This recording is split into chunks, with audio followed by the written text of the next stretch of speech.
to a batter. Off the mark with a confident-looking sweep shot, and with 3 boundaries in this over, he's making Sean Williams and Ryan Burl think they need to think fast, because much better.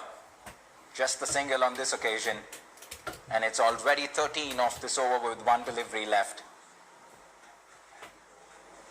It's the batting department that Nepal have struggled in the recent past. They seem to have plenty of options with the ball.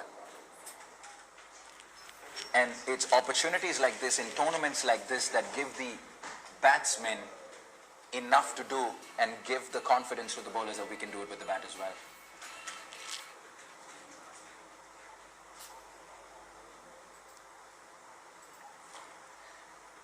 Off the back foot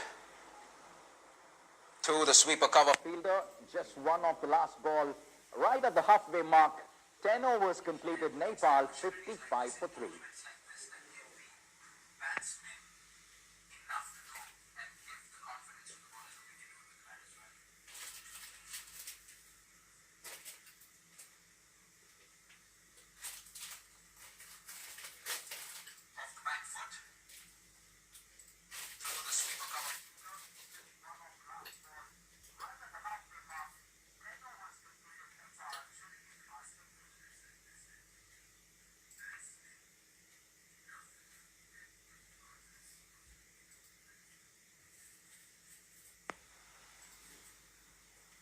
Williams, big hit, has that cleared the boundary line? There's 2 fielders there. Wicket number 4 for Zimbabwe. Excellent catch in the deep. They've taken their catches, and this time it was Wellington Mazakatsa not making any mistake. Kushal Malla, that was the long side off the ground. He had to connect well to clear the boundary. Couldn't do that on this occasion. And it's wicket number 4 right at the halfway mark for Zimbabwe. And Zimbabwe continue to dominate the little that we've seen in match number 1 of the Singapore Tri-Nations T20I, brought to you by Instarem.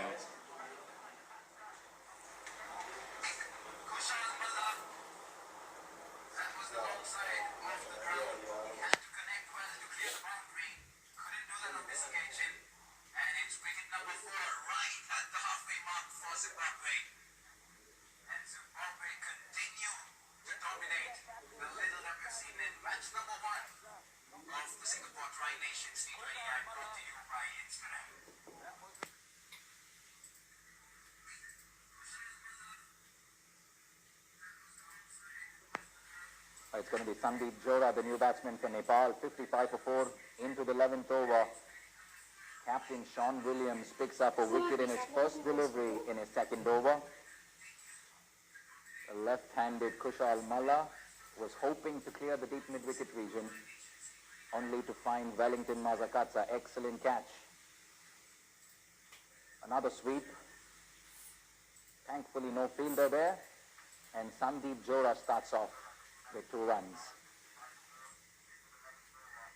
Zimbabwe have been right on the buzzer with the ball in hand, and they've been excellent on the field as well. And they've been rewarded with 4 wickets, 57 for 4 now into the 11th over. He's been the standout for Nepal as Dipendra Singh Airi. Switch it once again. Very fortunate on this occasion. He missed, couldn't make contact with the ball, manages to get off strike, and that brings Sandeep Jora on strike for the first time. Yeah, it looked like he was trying to go up and over again, and possibly just lifted the head. Couldn't keep his eyes on the ball for as long as he possibly could have. And that's probably why he didn't get bat onto ball. Sandeep Jora at the crease.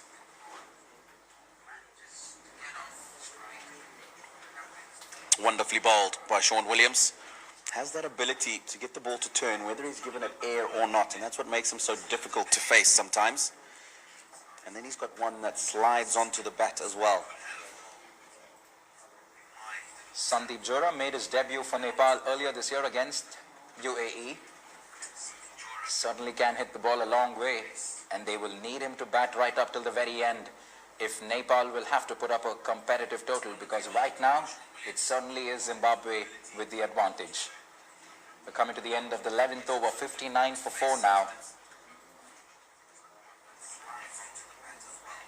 And barring Dipendra Singh Airi's innings, Nepal have been pretty ordinary with the bat this evening.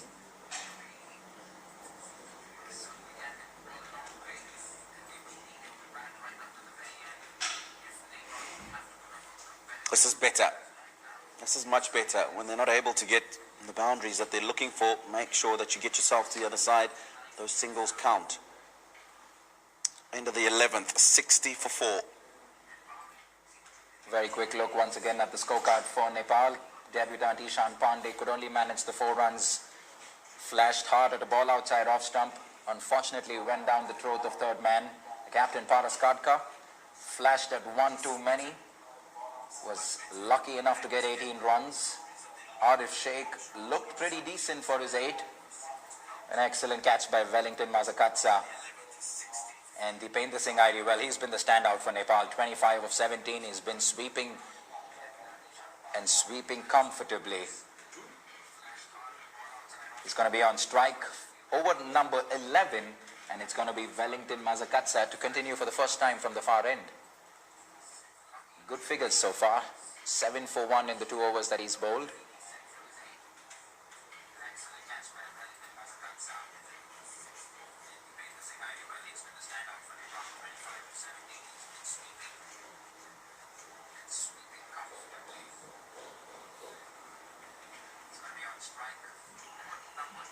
Down the track.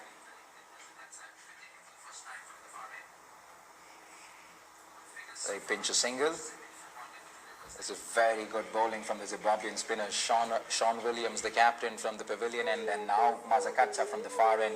They've been very disciplined therein and thereabouts at the off-stump mark, so you want to make the batsman play. Any mistake from the batsman?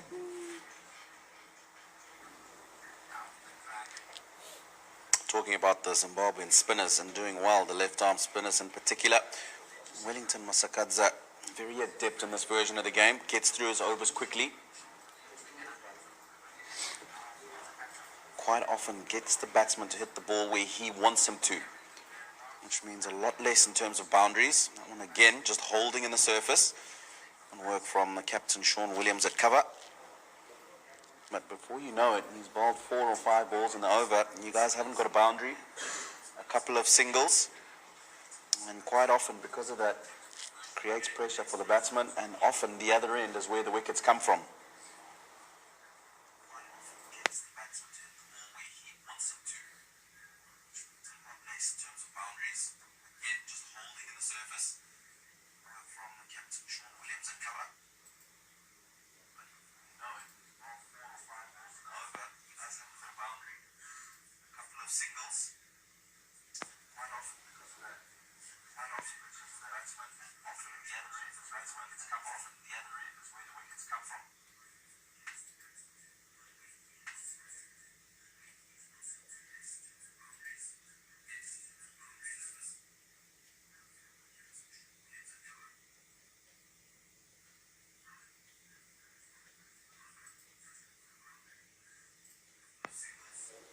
We're into the 12th over. Just one delivery left in the 12th over. 63 for 4 Nepal. Short ball. A miss from the keeper. And we're lucky enough to get 4 runs, Nepal. We come to the end of the 12th over. And Nepal lucky enough to get 4 runs there. 67 for 4. With Dipendra Singh Airi batting on 27. They still have Karan Casey in the ranks, and he can talk it, mind you. He can certainly hit the long ball. And we saw him do plenty of that in the Everest Premier League late last year. Karan Casey can strike it at a good rate, and he's very valuable with the ball in hand as well. So he's certainly one of the all-rounders to watch out for. And in the second half of the innings, Karan Casey will certainly be itching to get out to the centre. But they still have to contend with Sean Williams and Mazakatsa, who've been bowling some fantastic overs of spin.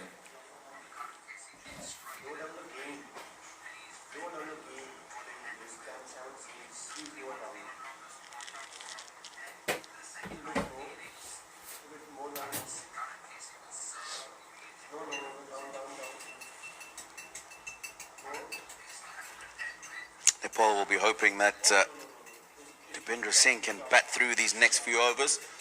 Gone down for the sweep shot again. Quicker delivery from Sean Williams, and really was just a case of helping that ball on its way. Sandeep Johra. Sean Williams looking to fire this one in. Looked like he had already decided he was going to play the sweep shot. Was inside the line of the ball and just helped that on its way to the boundary. That's the 5th boundary he's got himself by playing the sweet shot. Really has been a Dipendra Singh ID show all through this evening for Nepal. Sean Williams has been happy to pretty much bowl it there and thereabouts at the off stump line, and he's hoping that the batsmen commit the mistakes.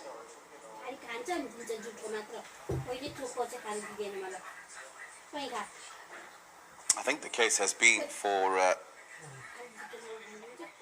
the Zimbabwean bowlers a fact of just getting the ball in the right area, because the batsmen are trying to get boundaries. You'll be disappointed with that one. Wellington Masakadza, he's normally got really good hands. And that there was an opportunity for Zimbabwe to get another wicket. Just as I was talking about, the fact that they just put the ball in the right area for long enough. And the Nepal batsmen are looking to get after them. Once you bowl 2 or 3 dots in an over, you know that something is bound to give from the Nepal batsmen. An opportunity there to get the 5th wicket. They'll be disappointed.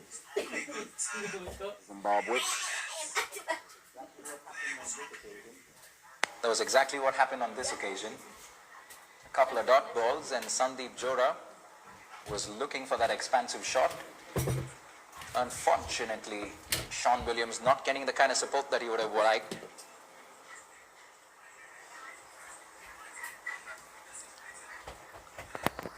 Wellington Masakatsa should have taken that, and that should have been wicket number 5 for Zimbabwe. 13 overs completed, 7 to go. Nepal 74 for 4.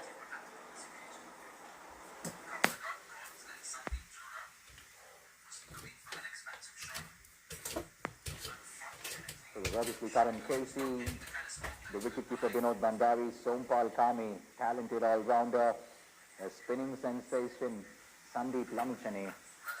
And you certainly want to watch out for Avinash Bora. He is the Lasit Malinga of Nepal cricket. Slingy action, loves bowling those Yorkers, and someone that the Zimbabwean top order will have to watch out for.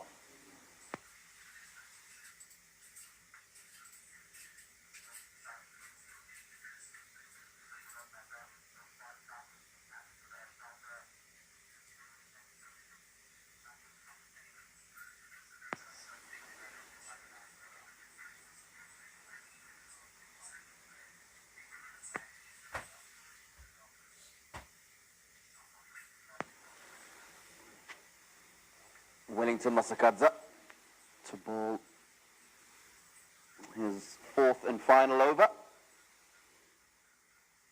He's been pretty decent. 1 for 14 are his figures. What do you reckon is a decent total on this pitch, having seen 13 overs off it, Dino? Around the 130 mark, 140 mark, you'd say? Yeah, we've talked about most straight boundaries with a short. So you would like to believe that you'll be able to defend a lot more than that. I don't think that Nepal have gone about this innings in the best manner they could have. Yes, it's important to try and get a good start, but in as much as you're trying to do that, you need to make sure that if you're not getting those boundaries, you're still rotating some strike. They didn't do that, and it's been a bit of a hit or miss scenario for their batsmen. 130 for me on a surface like this, I definitely think is not enough. And to be honest, they'll need to play well from here to get that 130 as well. Absolutely. I think if you look at the Zimbabwean batting lineup, and some of the cricket that we saw from them in the last couple of weeks in Bangladesh, they'll want to get at least 170, 180 to be able to defend that. However, the surface does look like it will assist the spinners, and we know how good their spinners are. Lamichhane in particular, we've talked about him. I think here, if they want to give themselves a chance, 150 must be a bare minimum.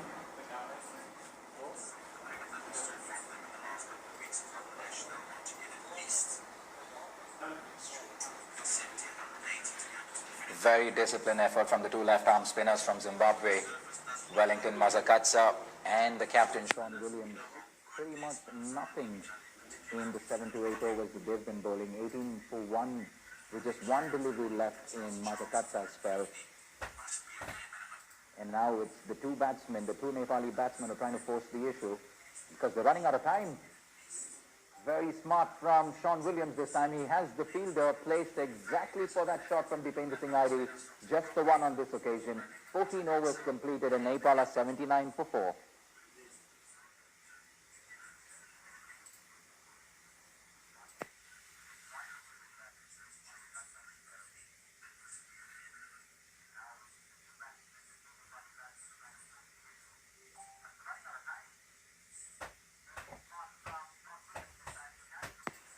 All right, with just 6 overs left in the first innings, time for a little change in the commentary box. It's time to get the batting coach of the Zimbabwe team, Stuart Matsakaneri, and Tino's going to be talking to him to get a little sense about this young and talented Zimbabwean team. Stuart, welcome to Singapore. Thank you so much. Tino, over to you. Thank you, Navneet. Just as we start the 15th over. 79 for 4. Nepal.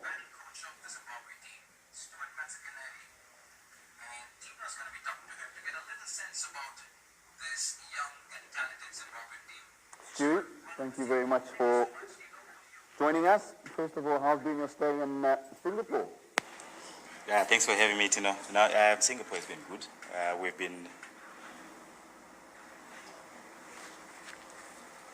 The welcome here has been really good. The Singapore guys are really looking after us, so we've enjoyed it so far.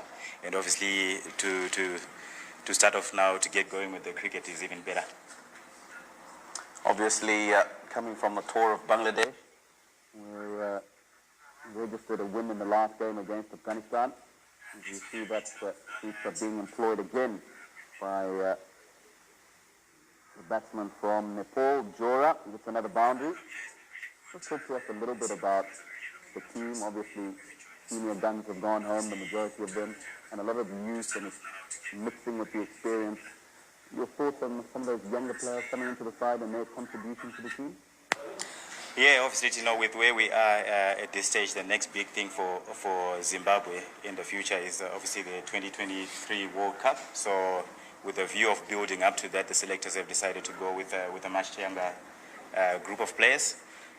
So the idea is to have them play as much, to get them exposed as much as possible, that they learn their lessons right now, and then, in the next couple of years, we're looking to have a really strong international side out. Yeah, of course, Zimbabwe will be missing out on the World T20 qualifiers, but as you say, really important for the team to build towards that next World Cup. Obviously, you're in charge of the batting department. Any young up-and-coming names that have joined the team for the tour? Yeah, like you say, my job is mainly with the batting. And yes, we do have some exciting talent that is onshore today. Like Brian Chari is just playing his first T20 international today. So a lot of exciting stuff to look forward to. We've got young Tony Munyonga, who's also in the side as an all-rounder. He's got quite a lot to offer with the bat. Obviously, in the last tour of Bangladesh, you would have got to see Tino Mtombodzi and Timisen Maruma making a comeback, young in as far as games are concerned. Yeah, so the future is looking really good. Obviously, Brian Bow played really well in Bangladesh. Looking for more performances from him. But yeah, we've got a lot of exciting guys coming up. Thanks, Stu. 15 overs gone, 88 for 4.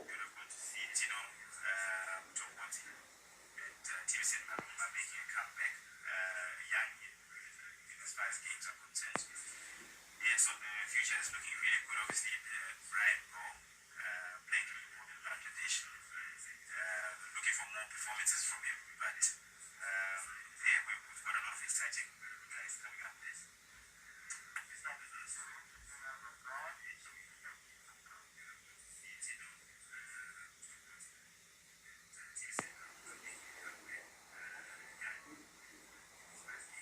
So, beginning of the 16th over, Nepal 88 for 4.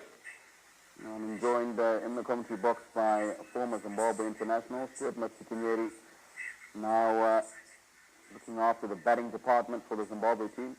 Stuart, you made mention just now about Ryan Burl, who obviously had a pretty impressive tour of Bangladesh, his first half century in T20 international cricket. We've lost the services of Hamilton Masakadza coming to the end of his career on this last tour, but a few other batsmen who you'll feel will be able to replace the likes of Hamilton in the middle order. Ryan Burl, you've talked about.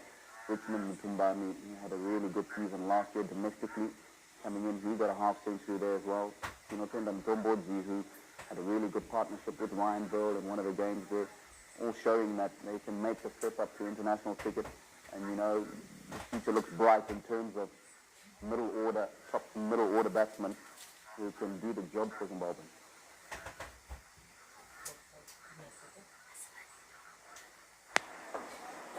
Yeah, Tino, like you said there, we've got decent stocks in as far as middle order batsmen are concerned, and guys that have already been exposed at some level. But obviously, with Hamilton leaving the international game, as well as Solomon Mire, who retired during our tour of Europe, it has left quite a gap at the top. So this is where we now, as a batting department, we've got to work hard to get some openers coming up.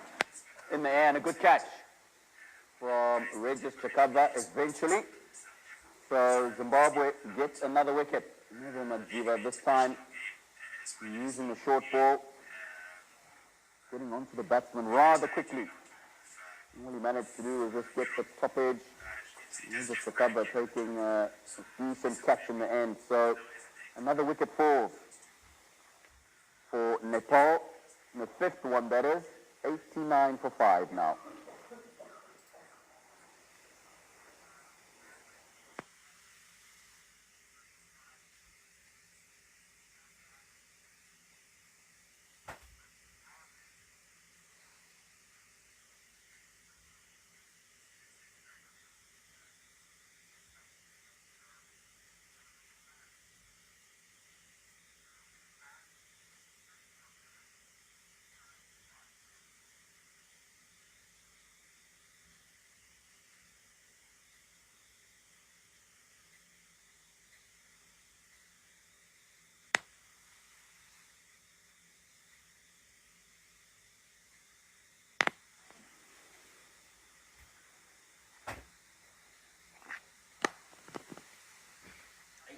For 5.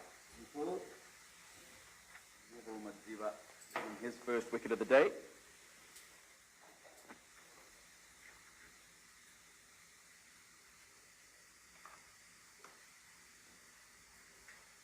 Cut away. Just be the single. Stewie, you were talking to us about replacements for the top order batsmen. Yeah, I was saying with Hamilton and Solomon having left the international game, we now have to. There's some opportunities there for guys to step up. So obviously on this tour we've got Brian Chari, who has opened the batting for Zimbabwe at Test level, and a couple of one-day internationals. So he will be looking to cement that place as we go forward. But with him we've also got Regis Chakabva, some guys that are not on this tour. There's a Tinashe Kamunukamwe, who's also played a couple of internationals. Kevin Kasuza, who's been in the franchise setup for a while. We've also got a young Tafadzwa Tsiga, who's shown some promise. So I'm sure the selectors will be looking at those guys and looking to fill those shoes going forward.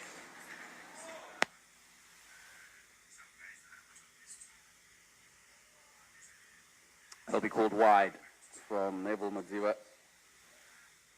He is one who normally uses the slow ball bouncer, especially at this stage of a T20 innings towards the end. This time, a little bit too short. Umpire calling that wide. And Stewie, there's been talk of Zimbabwe cricket wanting to get as much cricket as they can for the team. Sometimes some dry periods of months without international cricket.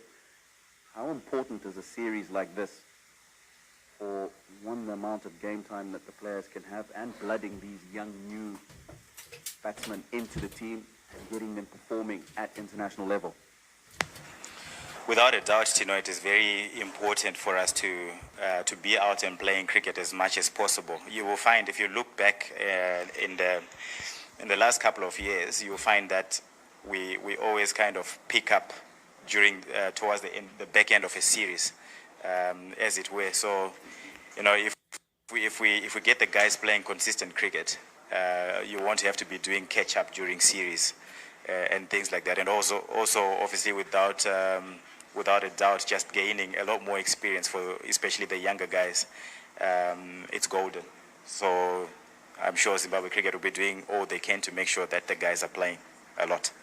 Right, the end of the 16th over, Nepal 94 for 5.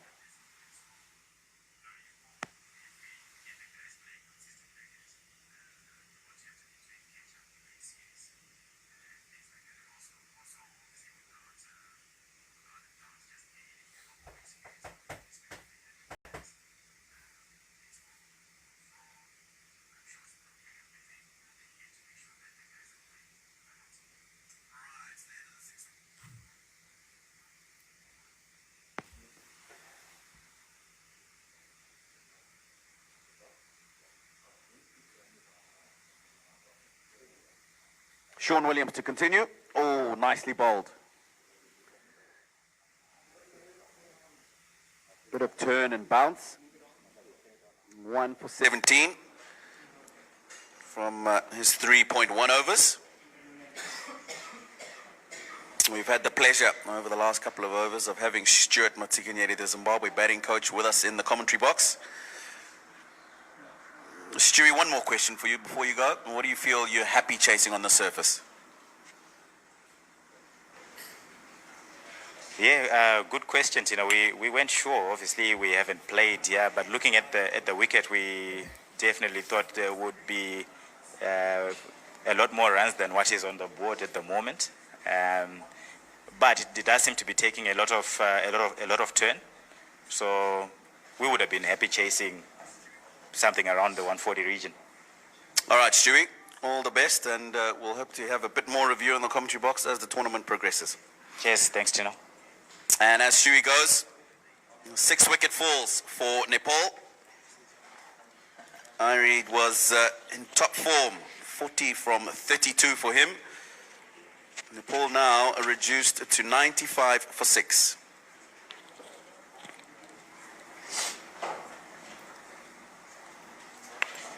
They needed the set batsman to be in the center right up till the very end. Dipendra Singh Irie getting out pretty much at exactly the wrong time. 40 valuable runs of just 32 deliveries.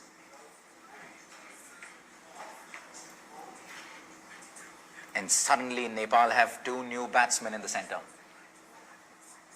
That's exactly what Zimbabwe will want, especially at this stage of the innings, when they just want to make sure that the opposition don't get many runs in this last 3.5 overs.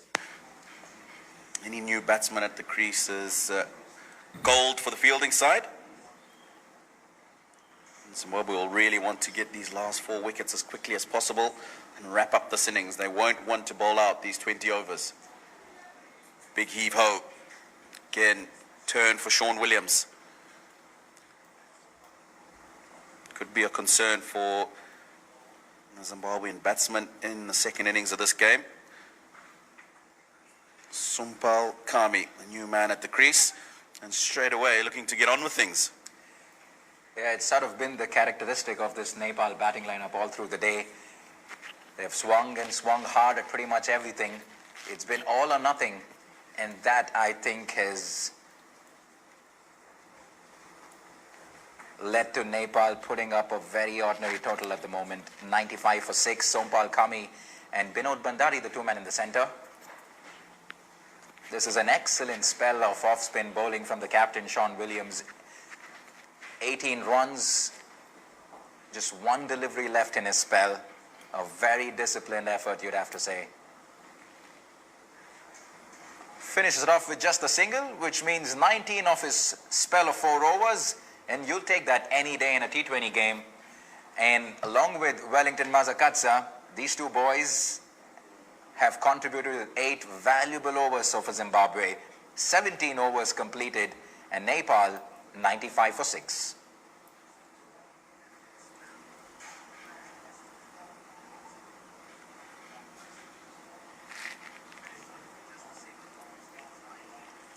The advantage that Zimbabwe obviously have going into the second innings is that they know what they're going to be chasing. Nepal probably thought there was a lot more on offer on this pitch. They went hard at it and in the process lost plenty of wickets. Zimbabwe will have their time. They will take their time on what would probably be a run-a-ball chase at best, you know. That would mean 25 in the final 3 overs. Yeah, these final overs are going to be very difficult. I think for Nepal, they don't have a set batsman at the crease. 2 men at the crease, 2 new men.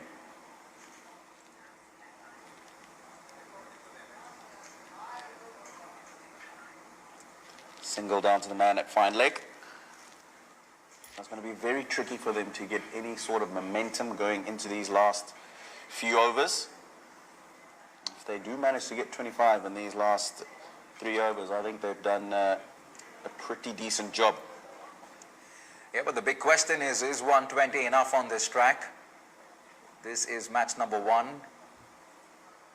So obviously going to be very interesting to see how the pitch plays out in the second innings. Not too sure if it's going to be any different from what we've seen in the first 20 overs, Tino, but with that being said, Nepal have an excellent lineup of spinners. They do have a talented bowling lineup. That's the thing. I think if they can get themselves to 120, and if they get early wickets in the Zimbabwean innings, then they'll give themselves the best chance. Short ball. Looks to pull it down the leg side. Couldn't make contact. Good pace on offer there for Tendai Chatara. And Sompal Kami misses out. Very interesting that Karan Casey is still in the dugout. We've seen him play some fantastic knocks in the final few overs, especially in the Everest Premier League. He can certainly play the long ball.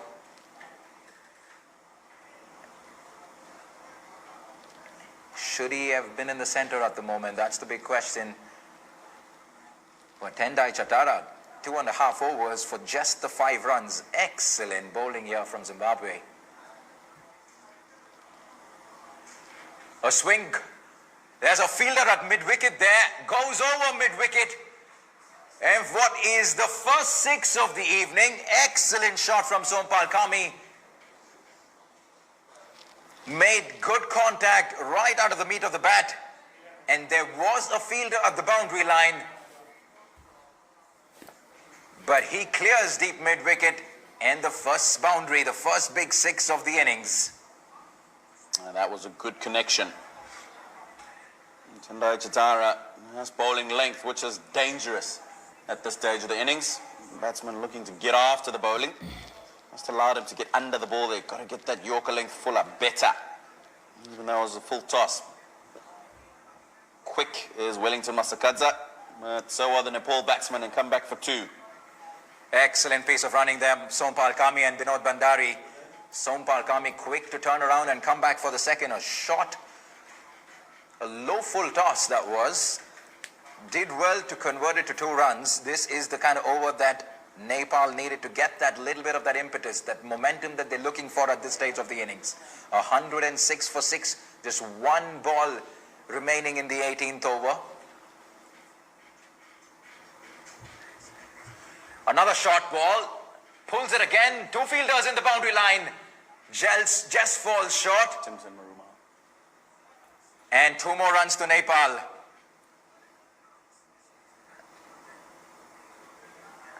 Well, it's all happening in the center.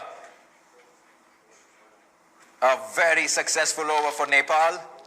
12 runs off it, 18 overs completed, 108 for 6 with just 2 left.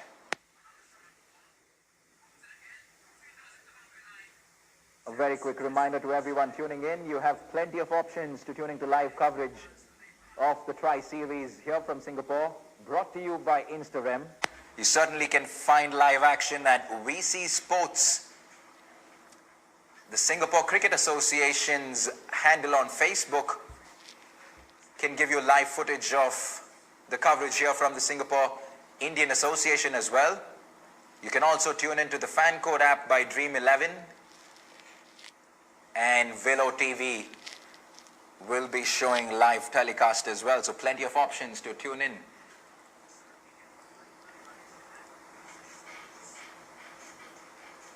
Zimbabweans won't be complaining too much about an expensive 18th over, because at the moment it's pretty much run a ball for Nepal. 108 for 6 in 18 with just 2 to go.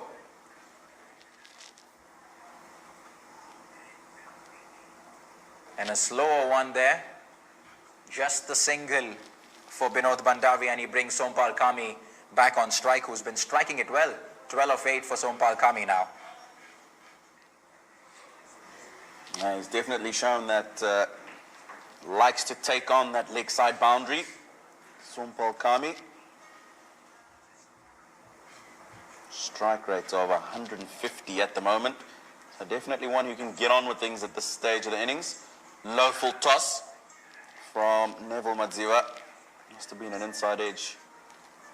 Certainly an opportunity to get more runs. There was a low full toss on the leg side, and plenty of spaces in the leg side. Just 2 in the boundary line. In fact, 3 on the boundary line. No one in the 30-yard circle in front of the wicket. And Sompal Kami will feel that he missed out.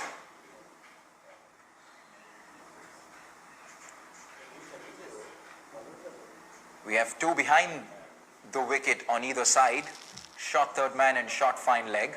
There's backward point as well, and there's mid-off, with the rest all on the boundary line. Another slower one, a swing and a miss.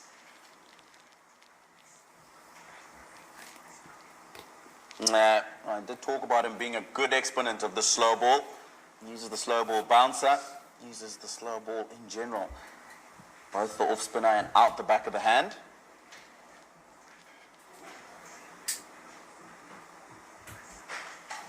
Important skills to have, especially at this stage of a T20 innings. It'll be called wide by Neville Madziwa. Not happy with that. Not much you can do about it when the umpire's made his call. Well, there certainly is a visible change in his bowling action and the speed at which he runs in, especially when he's bowling the slower one, Tino. So probably something for the batsman to watch out for. Indeed. Quite often bowlers do give away something when they change. Oh, that's the slow ball bouncer. Really nicely bowled by Neville Madziwa. It's been a good over so far. Just the 3 runs, the first 4 deliveries, keeping in mind that this is the penultimate over of the innings. Zimbabwe will take this. Nelson on the scoreboard, 111 for 6, 8 deliveries left. Sompal Kami and Binod Bandari on strike now. Full toss once again, put away. Poor delivery there from Madziva. Full toss on leg stump, asking to be hit, and Binod Bandari puts that away for 4 runs. Was a disciplined effort with the ball so far. This is what Zimbabwe struggled with in Bangladesh. Quite often, early wickets, we talked about Tendai Chatara providing that for them. The problem they got was that their skills weren't up to scratch in the last segment of the innings. And quite often, lots of low full tosses. We've seen a couple already in this over from Madziva. And length deliveries that were punished. Slow ball bouncer again. It was probably tempting the umpire to signal wide once again, but that is the end of the penultimate over of the first innings. Nepal 115 for 6 with just 6 balls to play. We're coming towards the end of the first innings of match number 1 of the Singapore Tri-Nation T20I series, brought to you by Instagram.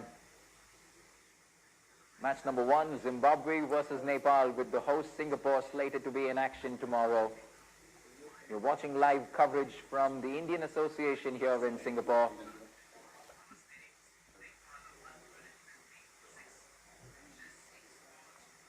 And it's going to be Tendai Chatara to finish off the first innings. 3 overs, 1 for 15 thus far.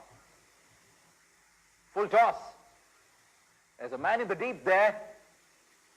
6 runs to start off the final over. Excellent shot there from Sompal Kami. And that's 6 number 2. Yeah, you cannot afford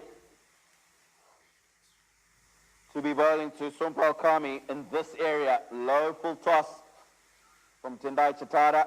And once again, talking about too many full tosses from the Zimbabwean bowlers at the end. We said that 120 would be a good effort if they got there. 121. Now for 6 with 5 balls to go in the innings. So good effort at the rear end. Another full toss. Make that 6 number 3. And guess what? A no ball signaled by the umpire. Suddenly a shift in momentum. Nepal are piling on the runs in the final couple of overs. 3 sixes in the last 7 deliveries. An erratic from the Zimbabwean bowlers.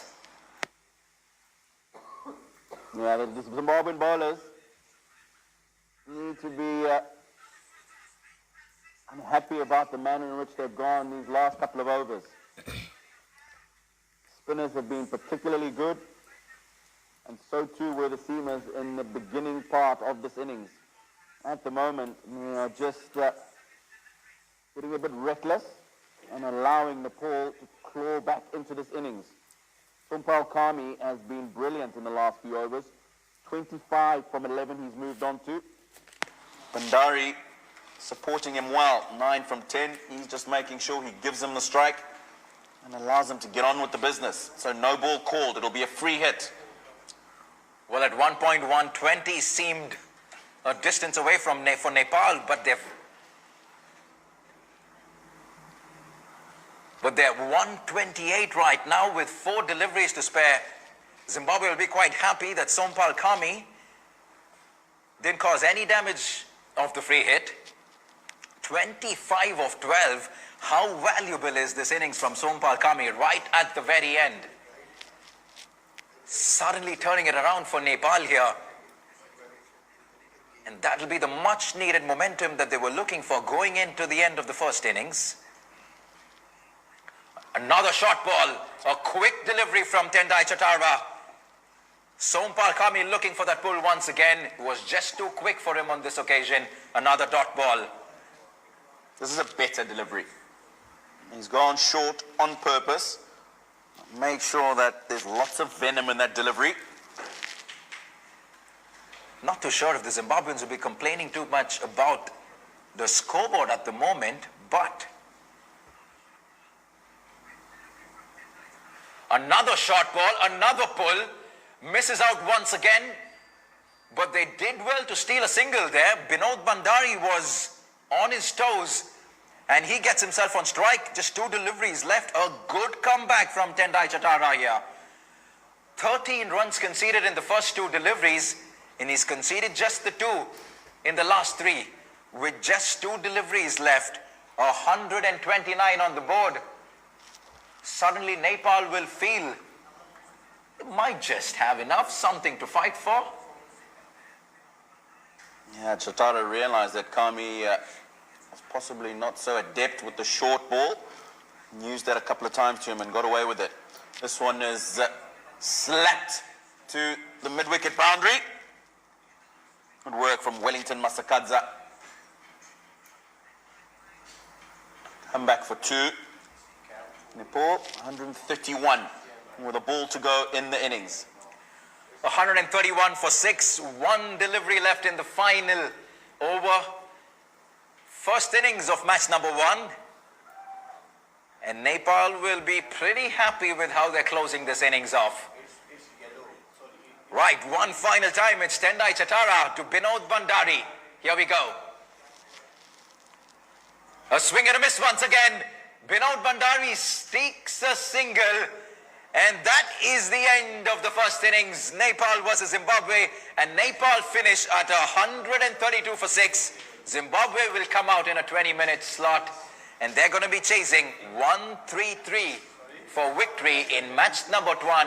Ladies and gentlemen, you're watching live coverage of the Singapore Tri-Series brought to you by Instarem. We're going to be back shortly in a few minutes for live action for the chase. A quick look at the scoreboard, 132 for 6. Talk us through this performance by the Nepal team with the bat, Tino. Yeah, I think they'll be happy that they ended up on 132 for 6. Just look at that scorecard. Not very many scores at the beginning. It was Irie, the vice-captain, who came in with a good hand, 40 from 33. And then Sandeep Jora, good partnership with him, 17 from 15 for him. And then, of course, the good hitting at the end from Sompal Kami, 25 from 14 he got. And that's what elevated the Nepal score past that 120 mark. And I think they'll be pretty happy. They've seen already that the ball is turning out there. They'll feel that if they can get some early wickets, then get the ball to turn a bit later on in the innings, they'll be able to put some pressure on the Zimbabwean batting lineup. Yeah, 132. They'll be quite happy with how the first 16 overs went in the innings. Excellent finish there by Sompal Kami. And from the bowling department, well, it was Sean Williams and Wellington Mazakatsa who were leading from the front. It's 2 spinners. If anything, if that is any indication, very likely that Nepal will be bowling a lot more of spin than medium pace in the second innings. We're going to be back in about 10 minutes for the chase, and Zimbabwe will be looking for 133 for a win in the first game. You're watching live coverage from the Indian Association here in Singapore, and we're going to be back shortly for the chase.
back with live action. Second innings, and the Zimbabweans are going to be chasing 133 for a win in match number 1. You're watching live coverage of the Singapore Tri-Nation T20I series brought to you by Instagram.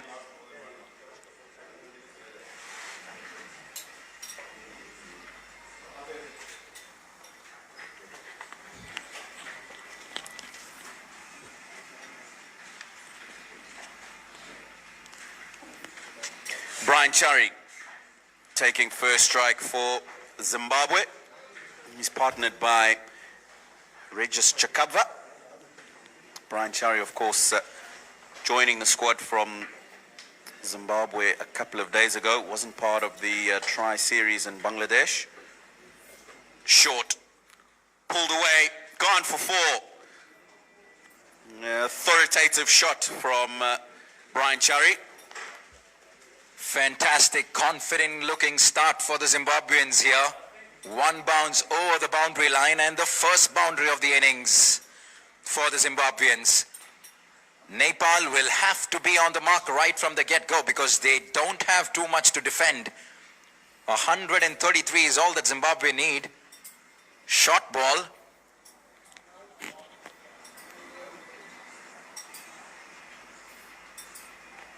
This time on the offside. Fantastic cut there. Found the gap to precision to the right, to the left of the backward point fielder, to the right of third man, and it's boundary number 2 in the first over. Brian Chari is well on his way. Yeah, Brian Chari, talented cricketer. Any opportunity to score runs, he will not pass up on. Seen the pull shot a couple of balls ago. This time, conventional late cut behind point. Again, punched off the back foot by Brian Chari. He's making this look easy. Brian Chari make that 3 in 3, a hat-trick of boundaries, and Zimbabwe are racing along. 12 for no loss with 2 balls to spare in the very first over. And suddenly Sompal Kami is under pressure. Not the start that Nepal would have wanted. We were talking just before the break about what they would want to do. The first thing was definitely get early wickets, keep the Zimbabwean batsman as quiet as possible in this opening period. Fortunately, he's just been a bit too short in his length, Sompal Kami. Brian Chari has taken advantage of that. Again, wonderful fielding, certainly saved another boundary. Well, he saved a boundary for sure, but Brian Chari, my word, is he looking good or what? Right out of the meat of the bat. Chakabva from the non-strikers end, best seat in the house. Chakabva had some useful contributions in Bangladesh, so he certainly is in good touch. So it's been 6 out of 6 on the shorter side from Sompal Kami, and a confident-looking Brian Chari has gotten 13 in the first over. Chakabva will be raring to go as well, Tino. Absolutely. Talked about the surface and wanting or expecting the ball to come onto the bat with the seamers. That's definitely happened. You can see that from the strokes that Brian Chari played in that first over. So batting conditions will be good. Pretty sure when those spinners come on, expect the ball to continue turning, possibly a little bit more than it did in that first innings. No, you don't have to wait for too long. Guess what? It's Sandeep Lamichhane with the ball in hand already. So he obviously hasn't taken too much time for Paras Katka to realize that spin is the way to go. And after a very expensive first over, he brings on his ace spinner. It's going to be this man on your screen, Sandeep Lamichhane, who will have to do all the damage, get early breakthroughs if Nepal want to create any sort of opportunity for them to win this game. Paras Katka standing at first slip. Sandeep Lamichhane, easy to say that he's possibly Nepal's biggest cricket sensation. There you go. Spin right away for Sandeep Lamichhane. This is going to be a very interesting passage of play. Their best spinner against the top order of the Zimbabwean batting lineup. Absolutely. Wonderful delivery on the mark straight away. Lamichhane, who's just returned from the Caribbean, where he was taking part in the Caribbean Premier League. But straight away, ball one. Good length, drawing the batsman forward, turning past the outside edge. Yeah, it wasn't the best of seasons for the Barbados Tridents in the Caribbean Premier League for Sandeep Lamichhane's team, but he did his bit, was consistently amongst the wickets, as he always is. It doesn't matter whether it's the Indian Premier League or the Big Bash League in Australia or the Caribbean Premier League, Sandeep Lamichhane is always amongst the wickets. The big question is, can he trouble the Zimbabwean top order? Now, wayward from Lamichhane here, shot in the leg side. Difficult for the wicketkeeper on that occasion, and runs away for a much needed boundary here. That's naughty from the keeper. He's not gone down the leg side to try and cover that ball if it goes past Regis Chakabva. Really expect that he would try and get his gloves behind there. He could have saved that boundary. He can't afford many at the moment, Nepal. Zimbabwe have got away to an absolute flyer. In the air and gone. He's just pushed at that Regis Chakabva, and it's carried. Good catch taken. We spoke about early wickets being the order of the day for Nepal. Good catch. And the first wicket falls. Fantastic. This is exactly what Paris wanted from Sandeep. A little bit of air. And Regis Chakabva, ball number one, all he could do is manage to lob it straight to short cover. Excellent sharp catch there. And Nepal strike wicket number one. Excellent comeback here from Nepal. They will need to do this a lot more often if they're going to make a match of this, because Brian Chari at the non-strikers end is looking in fabulous touch.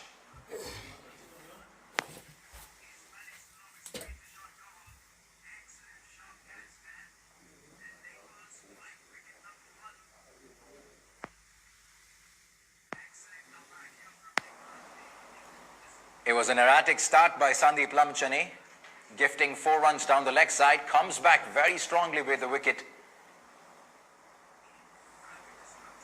And it's Mutambotsi, he is number 3 for Zimbabwe, another batsman who was amongst the runs in Bangladesh. So there are few who are there in that batting lineup who've all been in good touch in the recent past. Absolutely.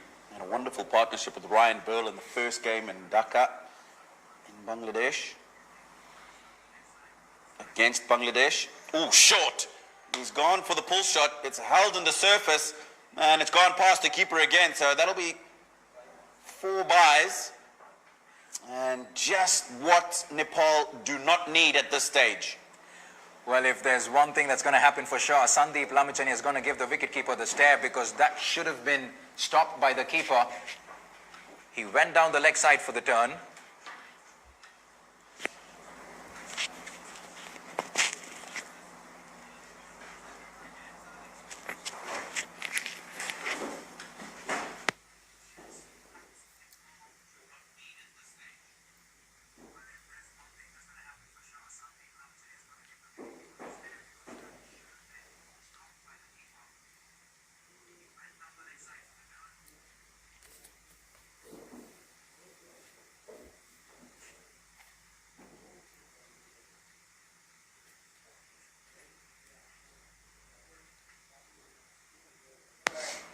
Two overs completed, 23 for 1 Zimbabwe, and a successful second over for Team Nepal, with Sandeep Lamichhane, their ace spinner, giving them the much needed opening breakthrough. What that means is that Nepal, very rightly so, will continue with spin. It's going to be the debutant Kushal Malla to be bowling left arm spin from the pavilion end. Debutant Kushal Malla. Going to be interesting to see how he goes about his proceedings. And he's going to be bowling to Brian Chari. And Chari continues where he left off at the end of the first over. Boundary off the first ball. Vacant mid-wicket region. And he takes the debutant to the boundary line in his first delivery. This is a good shot from Brian Chari, and he's looking to continue getting on with things. Not all that bad a delivery, to be honest. And he's just decided that he's going to get on with things, Brian Chari.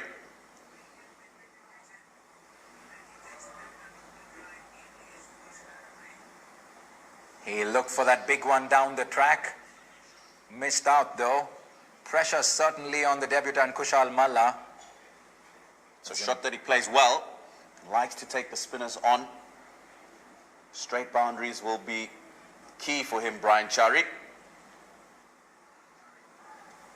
Well, they certainly can afford to play some dot balls as well, because they've raced away to 27 in the first 15 deliveries, well above the required run rate.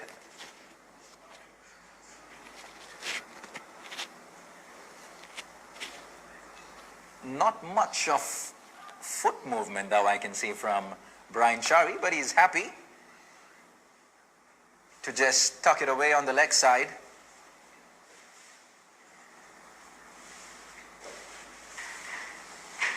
He's not a big one in terms of foot movement, Brian Chari, but what he does well is he waits for the ball to come to him.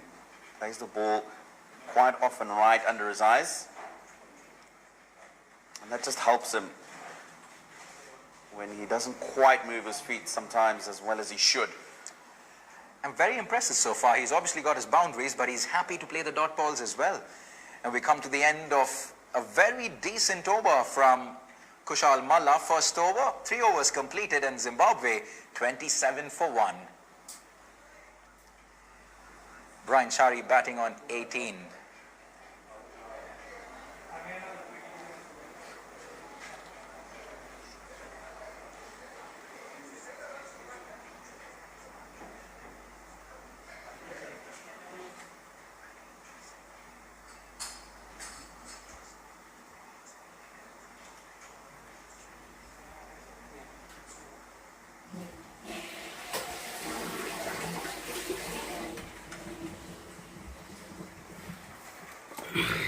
We're back live here for over number 4, and a remarkable catch there. Sandeep Lamichhane, guess what? Gets Muthumbutsi or not. Fantastic, and Nepal are back in this game. How about that for a catch? Certainly the catch of the day so far. Brilliant. Absolutely brilliant. Poor shot from Tino Mtombodzi. There was a man back at long off anyway. Not the shot you want to play when you haven't got any runs on the board. He goes for naught, 27 for 2, Zimbabwe.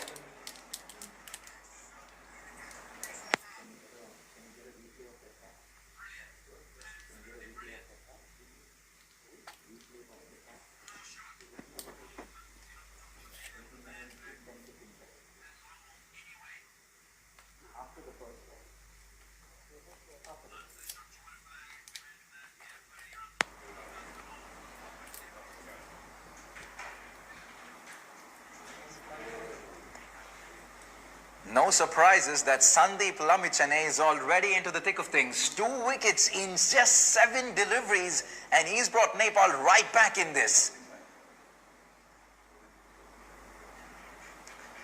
It's a good call from the captain, Paras Khadka, straight away going to his best bowler. And the best bowler has answered the call. 2 really important wickets in his first couple of overs. Still 4 balls to go in this one. Wonderfully bowled. Drawing the batsman forward again and just getting enough turn past that outside edge. It was a confident looking Brian Chari for the first 15 deliveries, but suddenly it looks like he's under pressure, and that is the beauty of taking wickets, and that's what it can do to you. Suddenly Sandeep Lamichhane has a spring in his stride. They got to be patient here, the Zimbabweans. They have to see this passage of play through. They need to see Sandeep through. What a catch. And that was from Ishan Pandey, the debutant. Excellent catch there. It was Mutombotsi reaching out for that one.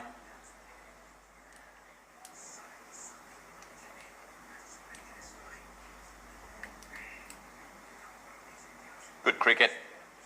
Well played by Brian Chari.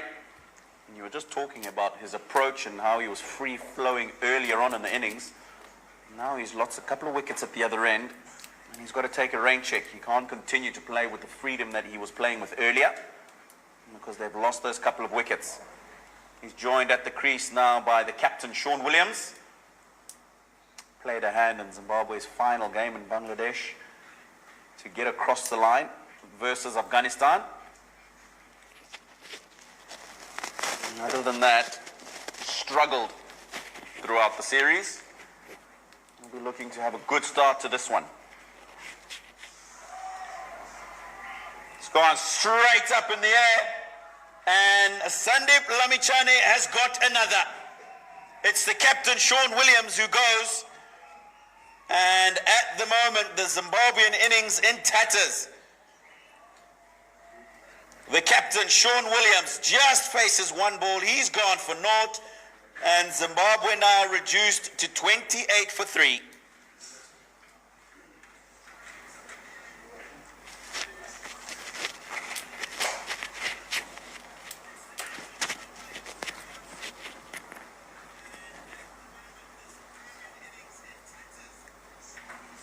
Timson Maruma.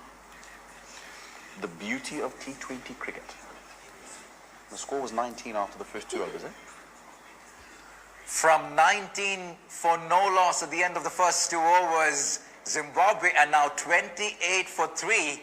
Courtesy that man once again, Sandeep Lamichhane. Nepal's biggest cricket sensation. Boy, is he spinning a web on this Zimbabwean batting lineup. He's all over them at the moment, 7 for 3, and he hasn't even completed his second over. Suddenly this target of 133 looking a lot more difficult than we thought it would be. Down the leg side once again. No, you don't want to be erratic here. It's very difficult for the wicketkeeper. And it's the third boundary that's gone off Sandeep's bowling. So basically those 12 runs that he's conceded have all come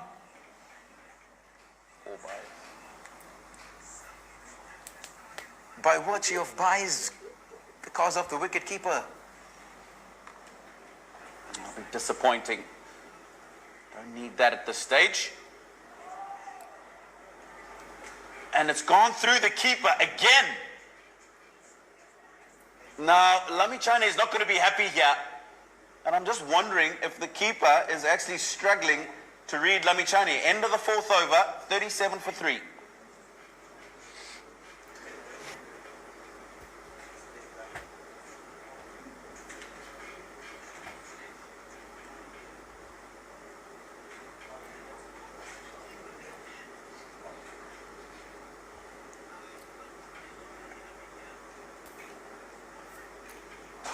Well, we're back live for over number 5, but that doesn't make for a pretty reading there for a Zimbabwean fan watching this. Sandeep Lamichhane is all over the Zimbabwean team at the moment. Barring Brian Chari, none of the other batsmen have managed to get off the mark. They're finding it absolutely impossible to play Sandeep Lamichhane at the moment. It's going to be Kushal Malla to continue from the pavilion end. Much better, more confident looking strike there, a direct hit, it has to be out. The umpire, yes, he raises his finger, and that's wicket number 4 for Nepal. Remarkable passage of play for Nepal here, and the only batsmen who look like getting some sort of runs will have to walk back to the pavilion. Have a look at that. They've been outstanding on the field. Directed, straight forward for the umpire. Took no time in raising his finger. Tino, what in the world is happening here? Absolutely brilliant.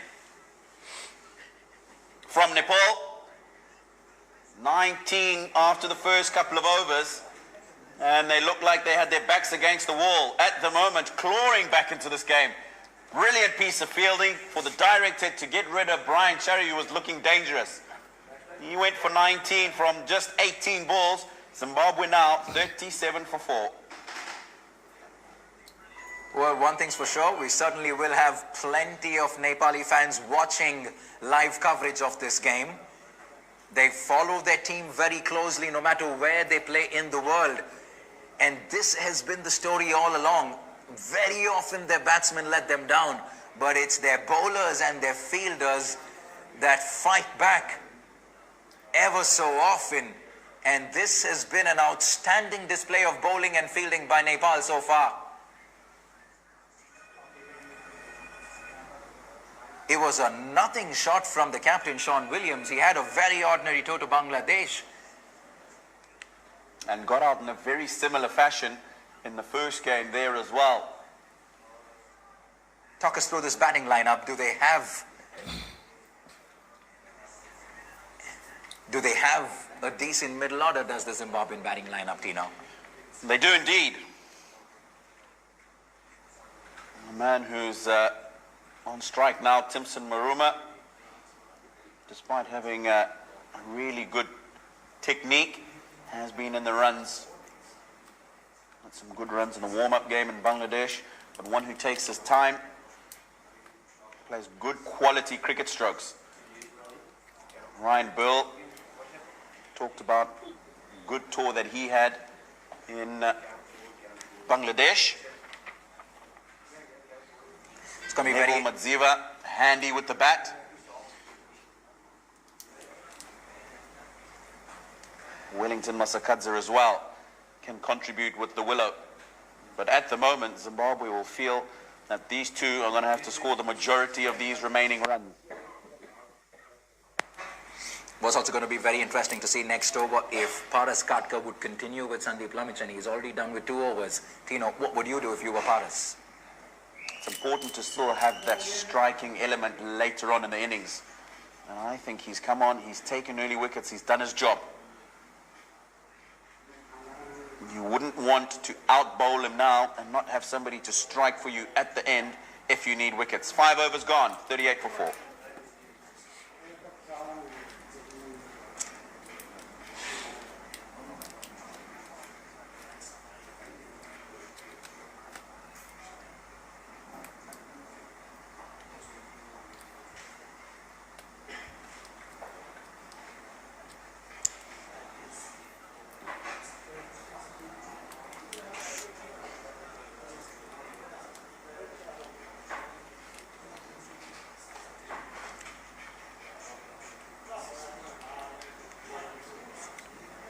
Right, Tino, you said you were probably going to take the defensive approach, but guess what? Paras Katka throws the ball to Sandeep Lamichhane once again for over number 3. Have a look at those figures. 3 for 12. And not one of those 12 runs have come off the bat. And so he's almost been unplayable this evening as Sandeep Lamichhane. All eyes were going to be on him. He was the star attraction. And boy, has he lived up to his name or what. He's brought Nepal right back in this game.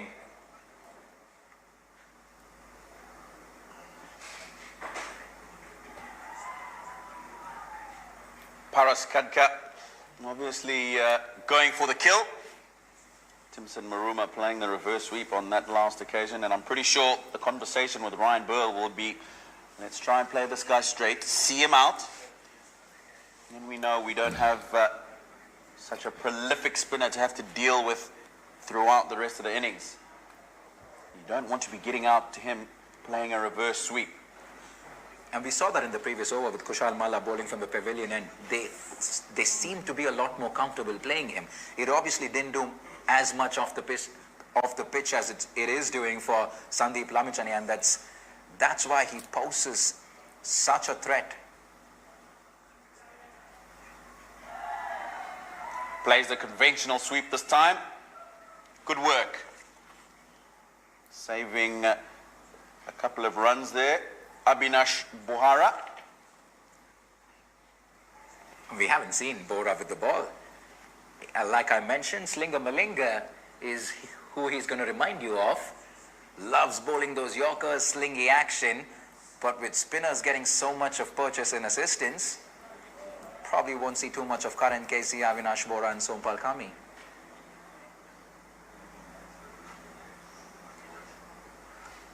Definitely favouring the slower bowlers, the surface. And that is something that he did mention before the game started, that just looks like a surface that provides some grip and some good turn for the spinners. And it's done exactly that. Looking to cut that away, Ryan Burl. The googly to finish the 6th over. End of the power play, Zimbabwe 39 for 4.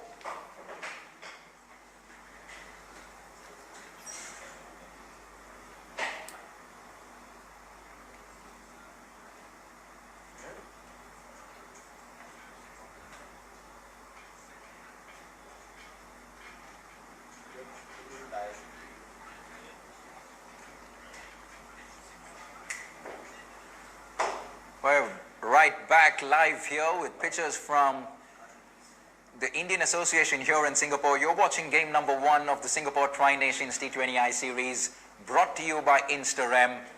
Match number 1 featuring Zimbabwe and Nepal. For those of you just tuning in, quick recap. Zimbabwe bowled first. Paras Katka won the toss, opted to bat first. They managed 132. Chasing 133, it's been all Sandeep Lamichhane in the second innings. 3 wickets in his first 3 overs, and Zimbabwe are in a spot of bother. 39 for 4 at the end of the power play. And Zimbabwe have 97 to get in the 14 overs that they have remaining. And there's a change in the bowling as well. It's going to be Karan Casey from the pavilion end. Good running by the Zimbabweans. And this is going to be, as you were talking about, Navneet, a rebuilding phase. Both batsmen at the crease, very capable, but will not be able to play with the freedom that they would have liked or normally do because of the situation that the team is in. 40 for 4 after an explosive start from Brian Churry, eventually perished for 19. It'll just be a period where Zimbabwean batsmen at the crease at the moment, Ryan Bill, Timson Maruma, must have to bide their time, get a partnership going. And what's important for them to note is that it's okay to have a few quiet overs. The run rate isn't of any concern at the moment. It's around a run a ball at the moment, and you obviously know that you can fancy yourself in the latter half of the innings to go for the big ones. So they want to rotate. They want to see some of these spinners through at the moment.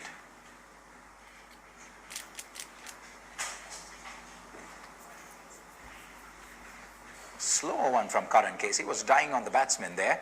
Did well to keep it off the stumps. Just the single for Maruma and, for Ryan Burl, and he brings Maruma back on strike.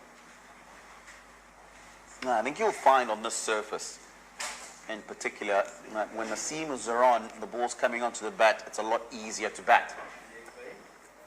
Saw the left arm spinner come on, didn't get the purchase that Lamichhane is getting. So it is a case of, listen guys, yes, the spinners are getting the ball to talk. Lamichhane has only got 1 over left. And whether he's going to bowl that just now remains to be seen. But if he does, let's play him out.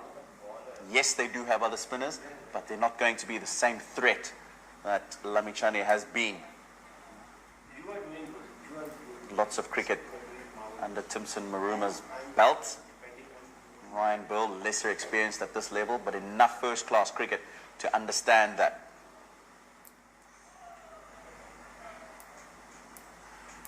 The Singapore cricket team will certainly be watching this game very closely, and possibly a few things that they already will take back. And the big takeaway certainly is the fact that there's plenty of purchase and assistance for the spinners. And that is something that we will probably see a lot more of going into this tournament.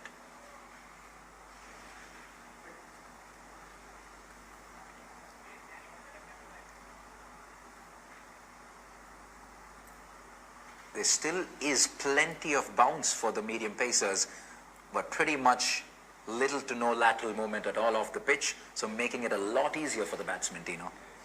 7 overs completed, Zimbabwe 42 for 4.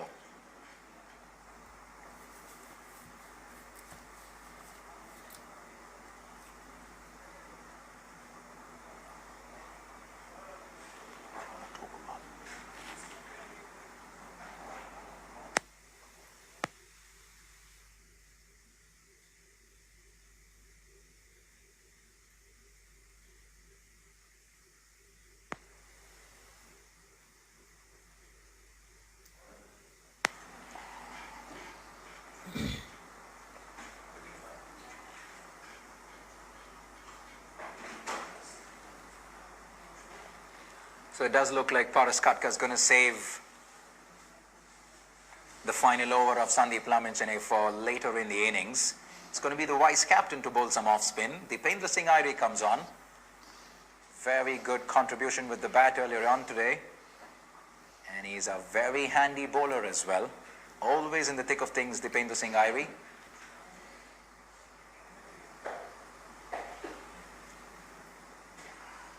Maruma happy to start off with a single. It won't be easy for Zimbabwe to go on from this to get across the line. And it'll be a good test of the remaining batsman's character. We talked about the two at the crease right now, Maruma and Ryan Burl. Richmond Mutumbami next in. Wouldn't say accomplished in terms of his place in the side, just coming back into the team after a good domestic season. Got an important half century in Bangladesh and a third T20 international. You'll feel that he will have to carry a lot of this load as well, the runs remaining to get for Zimbabwe to get across the line.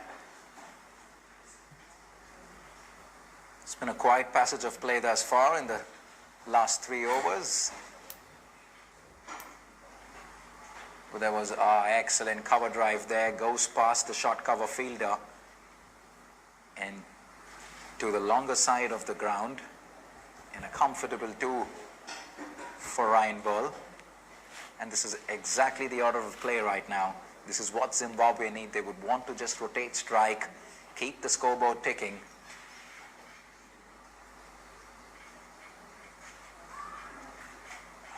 Just when I say that, Ryan Burl decides to be a little adventurous, Tino. It's not a shot I've seen him play a lot.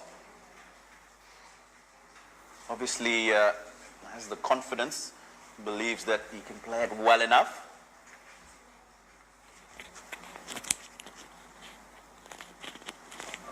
Again, Ryan Burl, this time in between the keeper and Paras Katka at first slip and goes to the boundary for 4.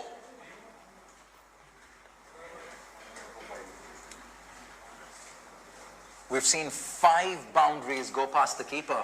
That's 20 out of the 49 runs for Zimbabwe. They obviously aren't going to be complaining.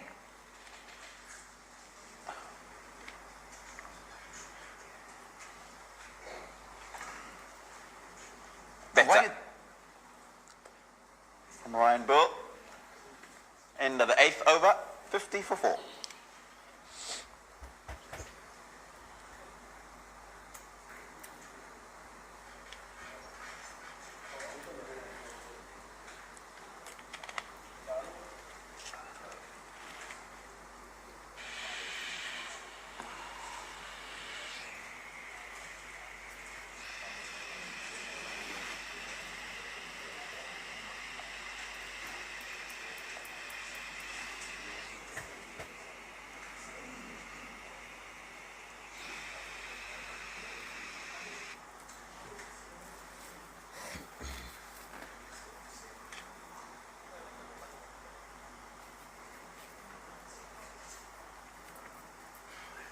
Curran Casey to continue from the pavilion end.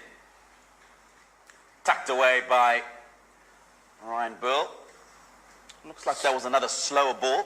And looks like he's using a fair amount of these slower balls.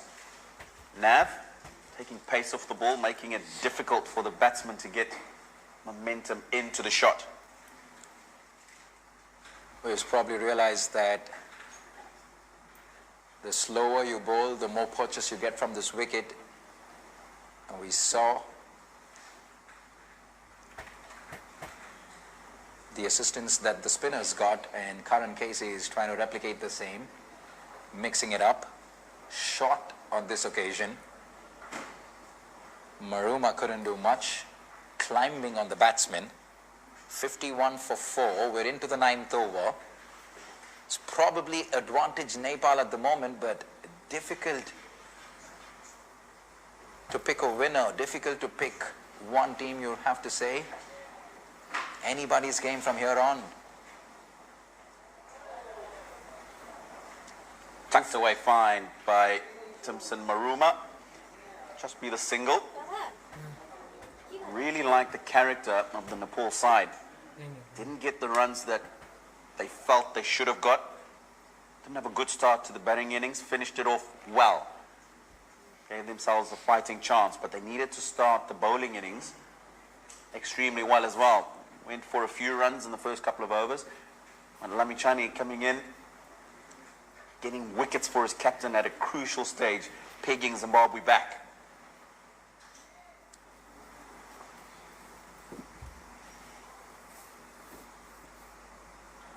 Looking for the quick single. Decides against it. Timson Maruma. On a slightly different note, Tino, credit to the Singapore Cricket Association for making this happen, to bringing all the 3 teams here.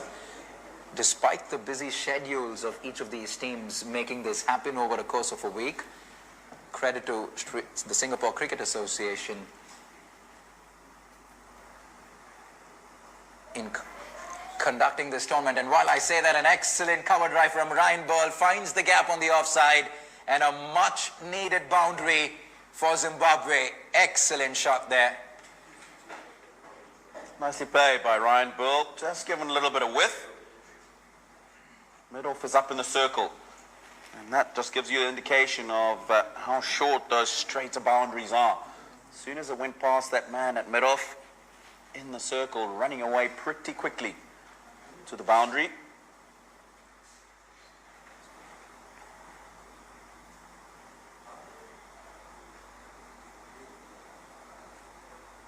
Good cricket from Ryan Bull.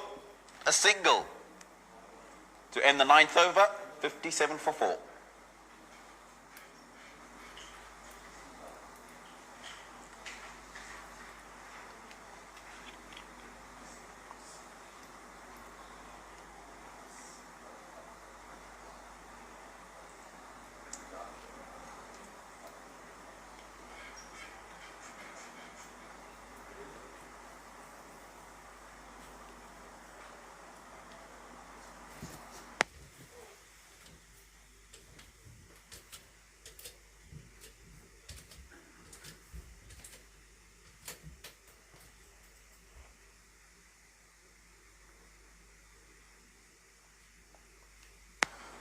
Right, almost at the halfway mark. 57 for 4 Zimbabwe, chasing 133. And it's going to be the captain bringing himself on from the far end, and he also has a slip in the form of Arif Sheikh as well. Some off spin from Paras Katka. Short ball to start off, and easy pickings for Ryan Bull. Tucks it off in the leg side for a single. And this is exactly what the Nepali players do. There are so many of them in this playing 11 that can turn their arm around and bowl some spin. And so useful, especially in these conditions. I was actually just about to ask. You're obviously a lot more accustomed to the Nepalese players. I was just going to wonder and ask how often he bowls. Is he one that bowls very often in this format in particular? I've seen him turn his arm over in one-day cricket. Firmly struck by Timson Maruma. That's a good shot. Risk-free, and I say that because he's bowling around the wicket. Ball turning into him. Very nicely struck by Timson Maruma. the long levers, clears that long on boundary comfortably. This partnership has been exactly what Zimbabwe needed. Cheeky from Maruma there. You don't want to try anything fancy at the moment. This partnership has been excellent. He obviously is pretty tall, and so he's using the long handle to good effect.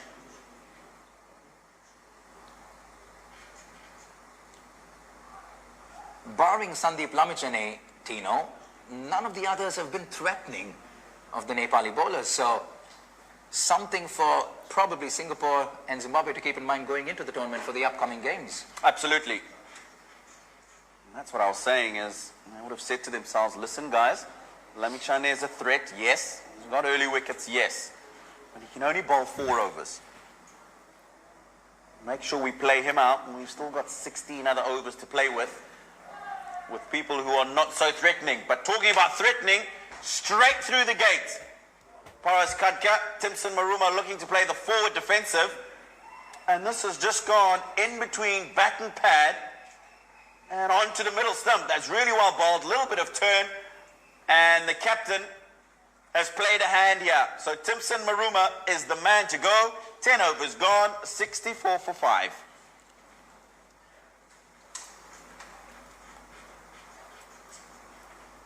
Can't believe that. Good partnership.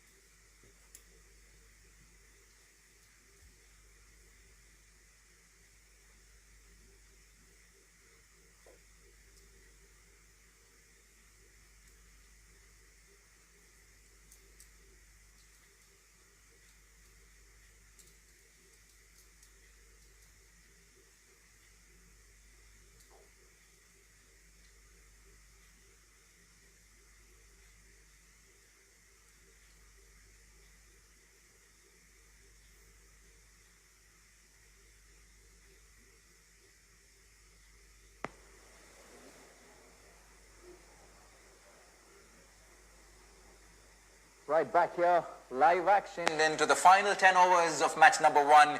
You're watching game number 1 of the Singapore Tri-Nations T20I, brought to you by Instagram. And we certainly do have a game on our hands. It's been that sort of seesawing evening. Come back to you on that. Sompal Kami bowling to Ryan Burl. It was Zimbabwe with the advantage with the ball earlier on. Nepal fought back a little bit towards the fag end of that first innings. Then it was Zimbabwe who started off well. Sandeep Lamichhane came back hard. Then a good partnership. So it's been that kind of an evening, Tino. That's the exciting thing about T20 cricket, isn't it? It can be one partnership or a couple of overs that can change the game. Still in the balance at the moment. 64 for 5, Zimbabwe. Quick single on Ryan Burl. Good running. Another direct hit from Nepal. So they've been good in the field. Direct hit to get rid of Brian Chari, who had raced pretty quickly onto 19 early in the innings. And it's those kind of runouts that change games. Put Zimbabwe on the back foot. We saw an absolute screamer from the debutant Ishan Pandey to get one of the 5 wickets. They've been on the mark on the field as well, a couple of direct hits, one of them resulting in a wicket. So it hasn't been easy going for the Zimbabweans. They've been made to work very hard for every single run.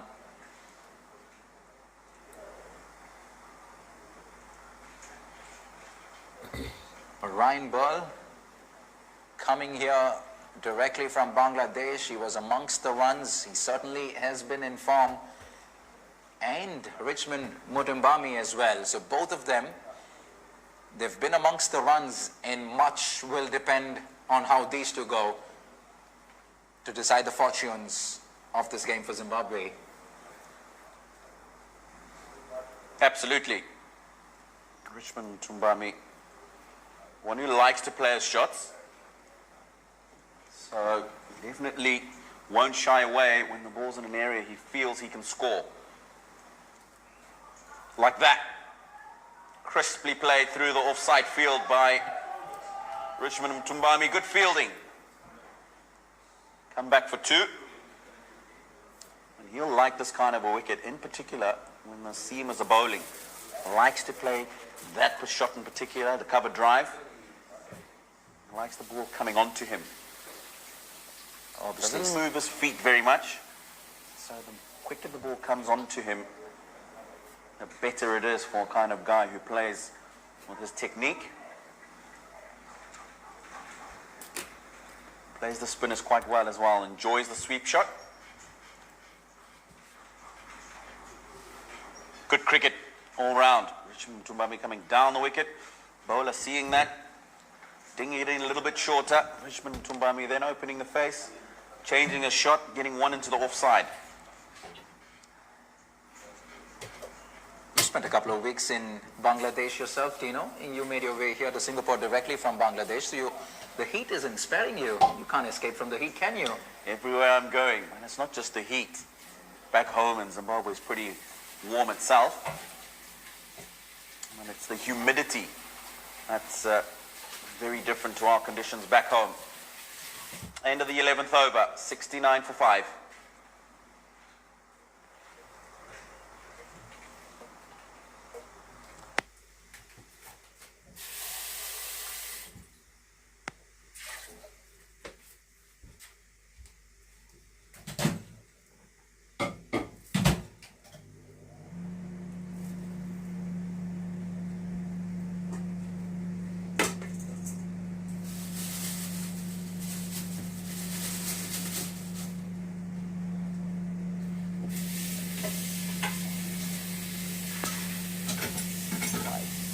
Required from 54 now for Zimbabwe to make this happen. It's going to be part of Saka to continue with the second over from the far end. Driven firmly down the ground by Ryan Bell. He's been patient for his 17 thus far.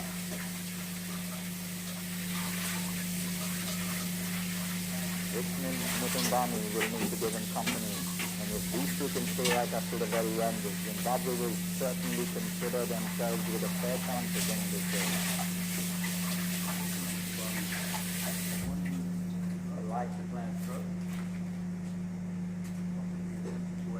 Take his time, he accelerates extremely well.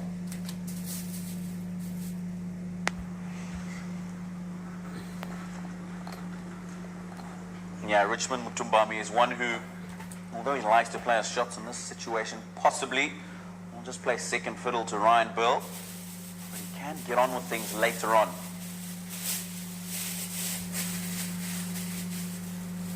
Pretty much your first time here in Singapore, Tino. How have you been liking it so far? You've spent a couple of days here. I have. It's been pretty good. I came to Singapore a couple of years ago as well, and I was only here for a couple of days, but this time looking forward to a good 2 weeks out here in Singapore enjoying some cricket. Some lovely people. Really good to see that the Singapore Cricket Association is doing as much as it is for the development of the game in the country. And of course, they've done extremely well by qualifying for the World T20 qualifiers. It'll be in Dubai next month. And what better preparation than being able to host a full member in Zimbabwe, one of the top T20 international teams. Nepal ranked 11 at the moment. Just ensuring they give themselves some really good game time before they go to those qualifiers next month. And also it's a great opportunity for the people here in Singapore to come by and watch some international cricket because they don't obviously get that too often. Absolutely. 12 overs gone, 72 for 5.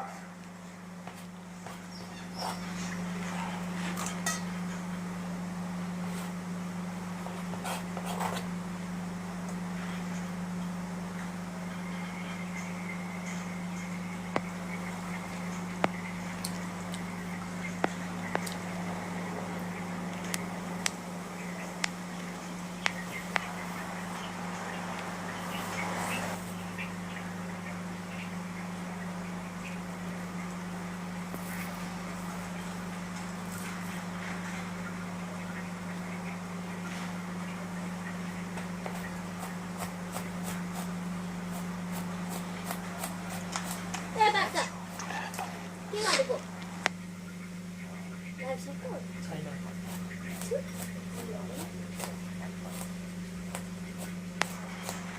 let's do that later. It's going to be Sompal Kami to continue with his third over. 18 so far. Unnecessary, very unnecessary from Nepal there.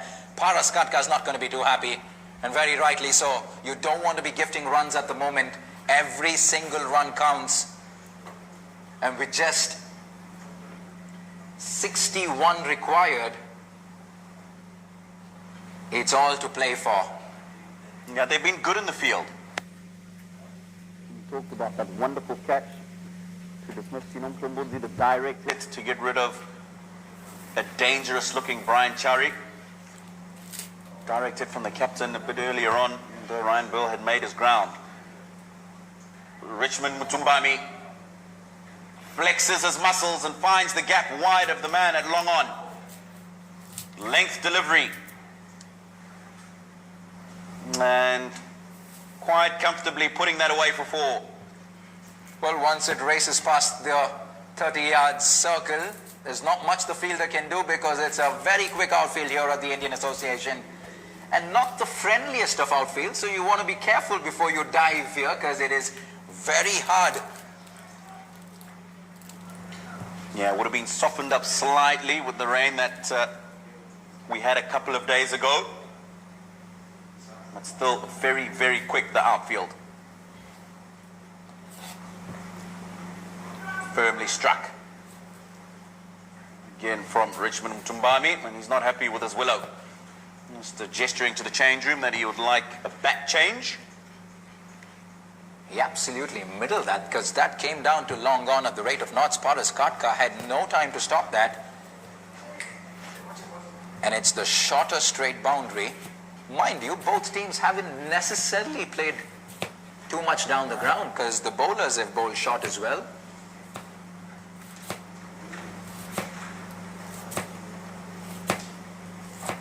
Zimbabwe have been obviously a lot more sensible in the last 7 or 8 overs. They've lost just the 1 wicket. They've put on about 20 to 50 runs in the process, exactly the need of the hour. They now need 55 now in a little over 7 overs. Shot ball. He'll consider himself very lucky there, Ryan Ball. In fact, the umpire signals leg by, no bat involved. I'll tell you what, that's a cheeky little delivery, that. Lots of venom in it. The other thing is, I think Ryan Bill wasn't expecting that short ball. We haven't really seen that from the Nepal seamers. Short delivery. That one's certainly surprising Ryan Bill.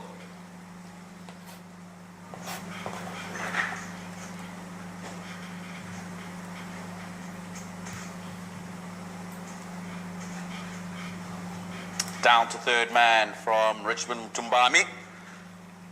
That'll bring us to the end of the 13th over. 80 for 5.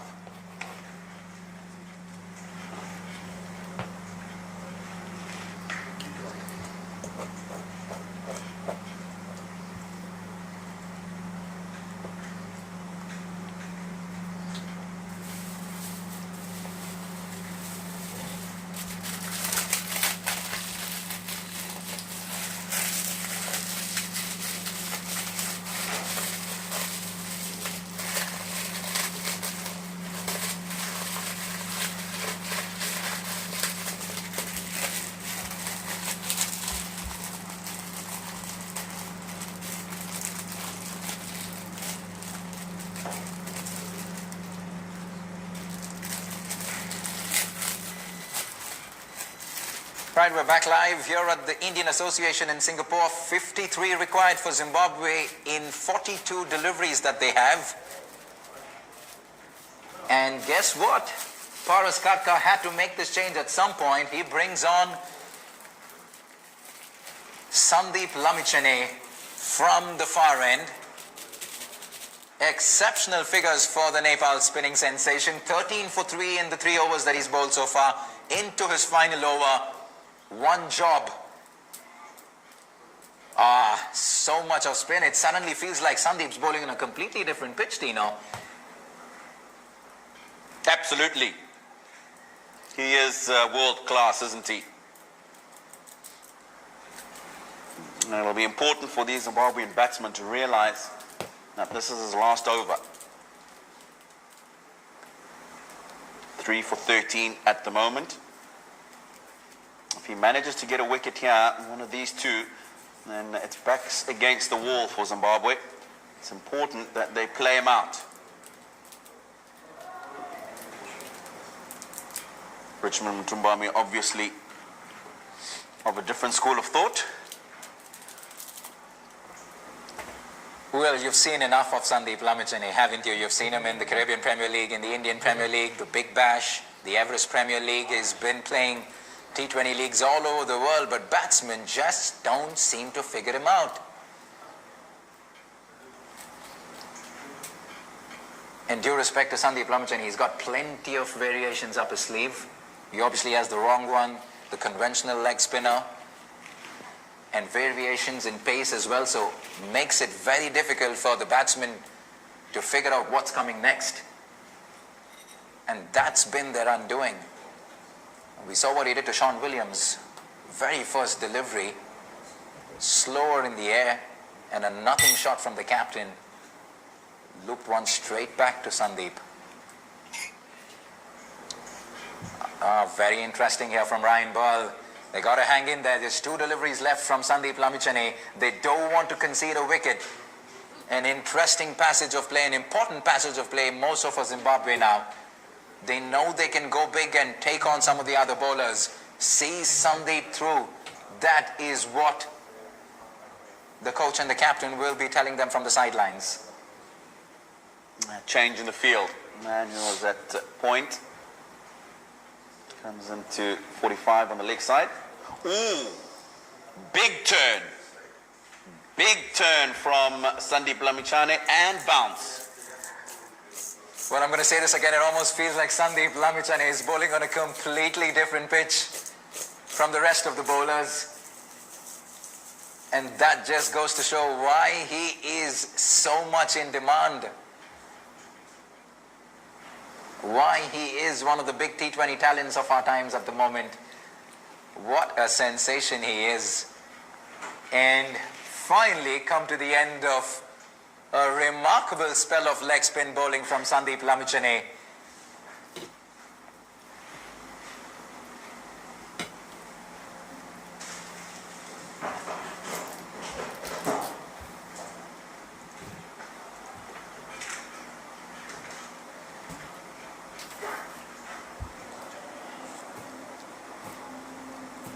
A very interesting scorecard this. Not, and not from 3 of their big batsmen, Chakabua, Mutumbotsi and the captain Sean Williams. So much needed rearguard action from Maruma, Ryan Ball and Mutumbami, giving the Zimbabweans a chance in this game. 51 still required from 36. The required run rate is obviously creeping up every single delivery. Very difficult to pick a winner, Tino. Very difficult indeed. You'll probably find that at the end of this over, when Zimbabwe have 5 overs to go, they will possibly maybe start to try and get a move on with things. Ryan Ball very strong towards the leg side. It'll be called wide.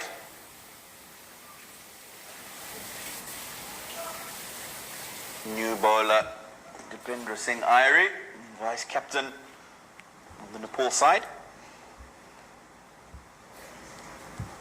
You've seen much of him with the ball? It's a very handy bowler as Dipendra Singh Irie. You probably consider him as a batting all-rounder. And just coming back to some of their bowlers, having watched them very closely in the Everest Premier League late last year, Tino, the bowlers are used to defending totals somewhere in the range of 110 to 140, because even in conditions in Nepal, in the one stadium that we did play at, it wasn't a high-scoring venue. So most of the time, bowlers were defending anywhere in the range of 110 to 140, so they know what it takes to defend such totals, and which is why these Nepal bowlers always give themselves a chance to win any game, no matter which position they're in. And at the moment, Nepal will consider themselves with the advantage, because this required run rate is very quickly climbing up.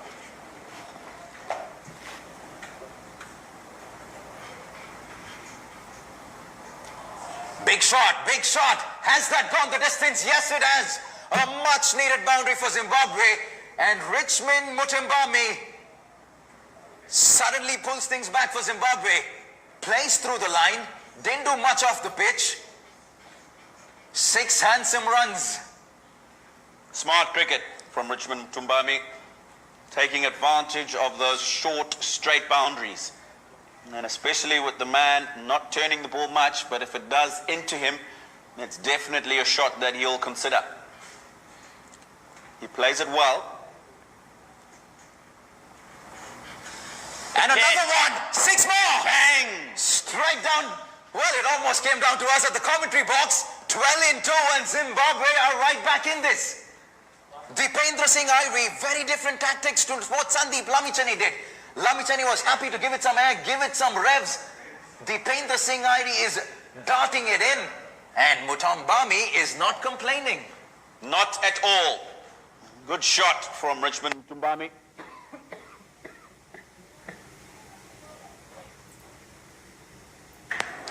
It's the shorter straight boundaries once again that Mutimbami is using to his advantage. Boy, oh boy, do we have a game on our hands. 2 bounces to the captain at long on once again. The equation suddenly looks a lot more different now. 36 required of 30, and it is game on.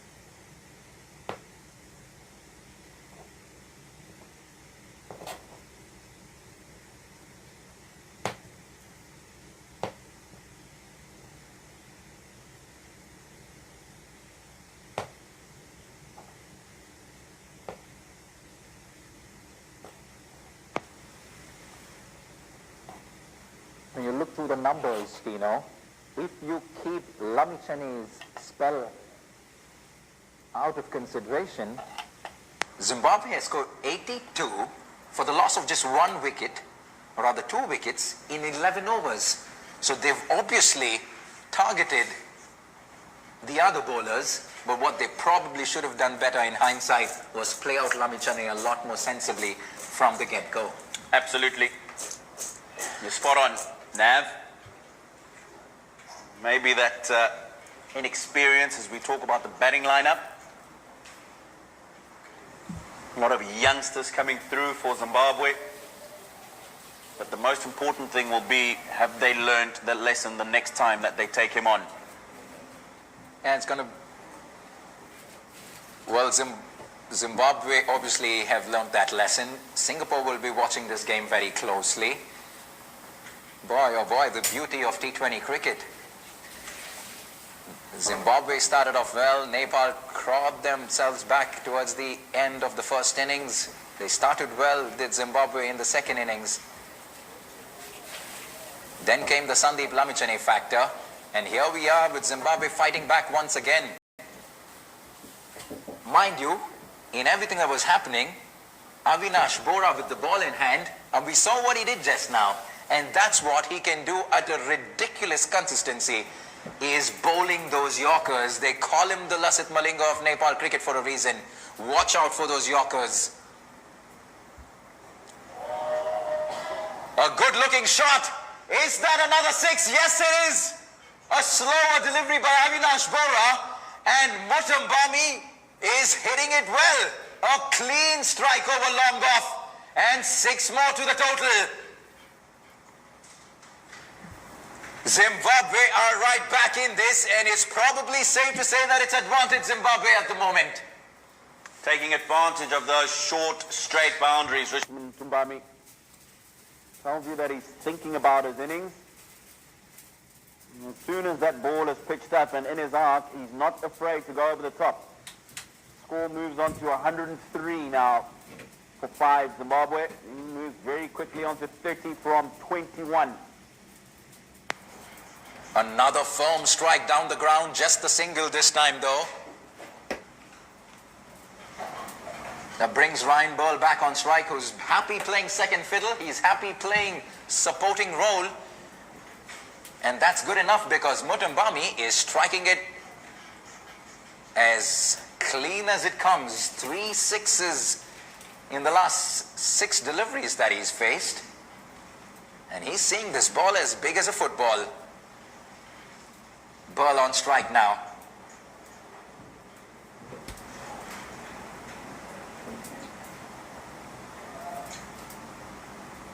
Good piece of fielding at the boundary line on the leg side, just the single, and that brings Mutumbami back on strike.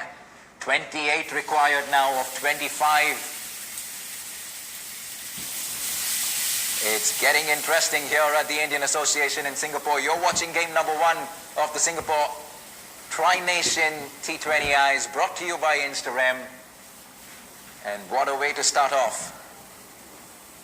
Another Yorker by Avinash Bora. Excellent fielding there. Just the single. They won't be complaining, will the Zimbabweans. We come to the end of the 16th over. 4 overs left in the game. 106 for 5.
Friday evening. Exciting T20 action. It doesn't get more exciting than this. Mutumbami is taking on the Nepali bowlers here. Make that 6 number 4 in just 2 overs. And he's turning this game on its head. Oh, he's clearing this boundary with ease, is Mutumbami. He's taking advantage of the short, long, straight boundaries. 38 in just 24 deliveries. And the umpires will have to call for a new ball because this ball is out of here.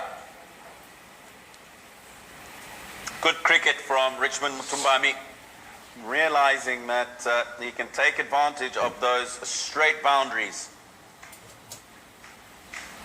And every time that ball has been pitched up, he's put that away with ease.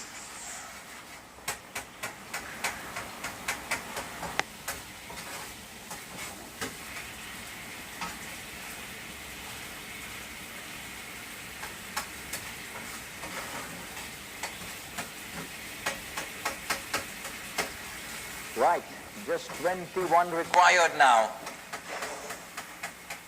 In 23 deliveries, make that 20 of 22, and it certainly is advantage Zimbabwe.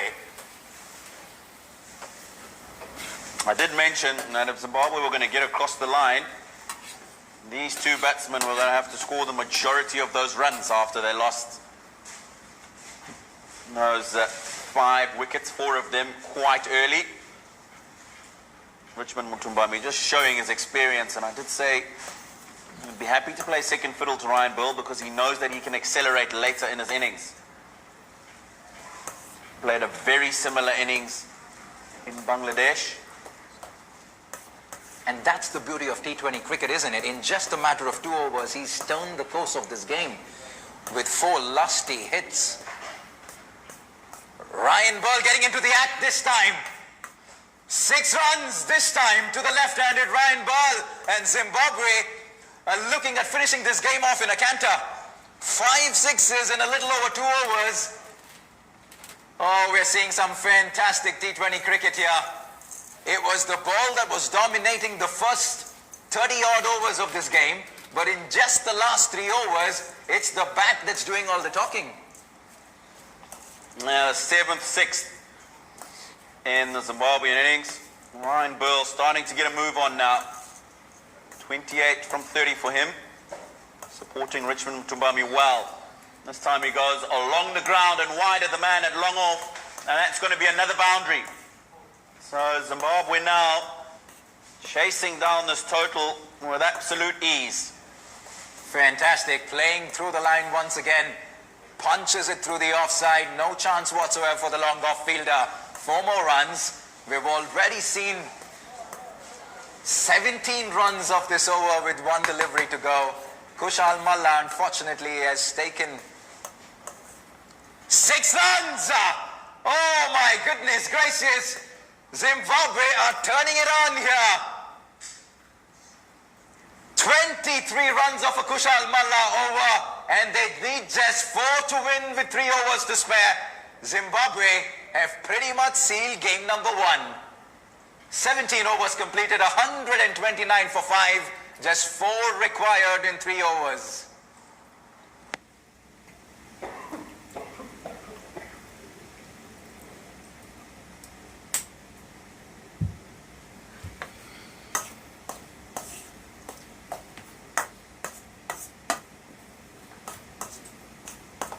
Right, back with live action here. Just 4 required, 1 hit will do it. Very interesting. Tino, if you had the option, who are you going to go man of the match? Something that I haven't thought about, to be honest. Wonderfully bowled. Good Yorker. Just what the doctors ordered. In my opinion, it's got to be Richmond Mutumbami, doesn't it? He came in at a time when Zimbabwe were staring down the barrel. And took his time. Got a partnership going with Ryan Burl. And in just the last couple of overs has really exploded. And that's what's also given Ryan Burl the confidence to do the same. Full toss, low foot toss. Slaps it down the wicket for a single. That leaves us with still 3 to get for Zimbabwe. Now, as we come to the end of match number 1 of the Singapore Tri-Nations T20Is, brought to you by Instagram. We're privileged to be in the company of the Deputy President of the Singapore Cricket Association, Mr. Subir Ghatak, here at the Indian Association. Just 3 required and it's Burl on strike. Make that, confusion in the center.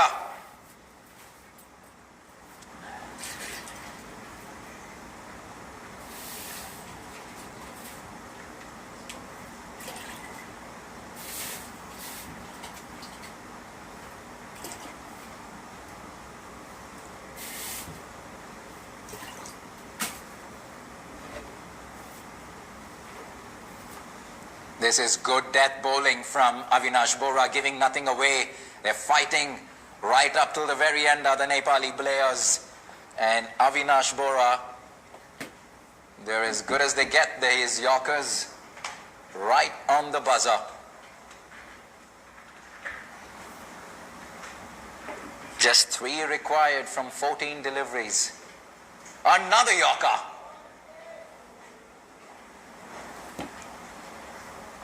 Well, I hadn't had the pleasure of seeing him play, but you mentioned how good he is with those Yorkers, and he's been pretty spot on.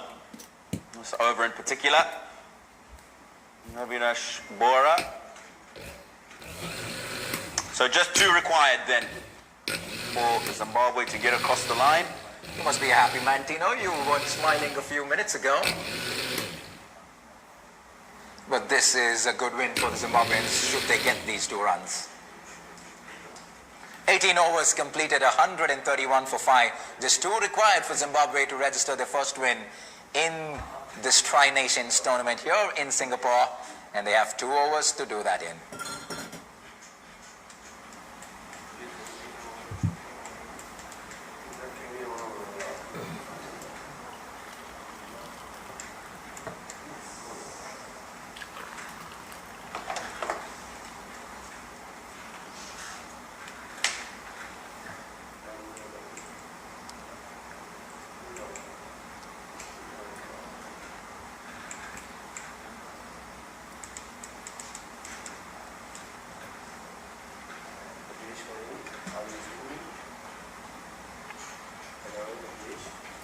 Two required then for Zimbabwe.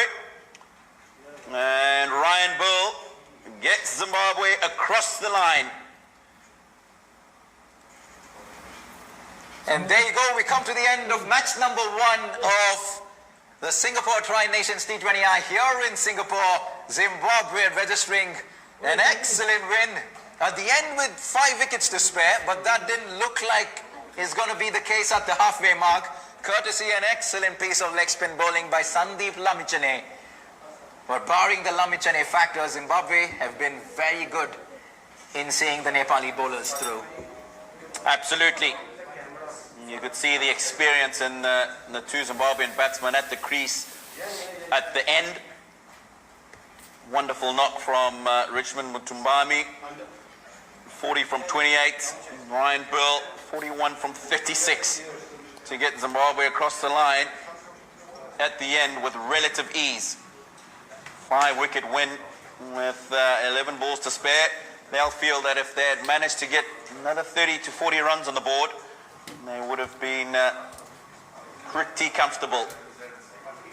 Zimbabwe were good with the ball. They certainly were good with the bat as well. They were up to the mark on the field.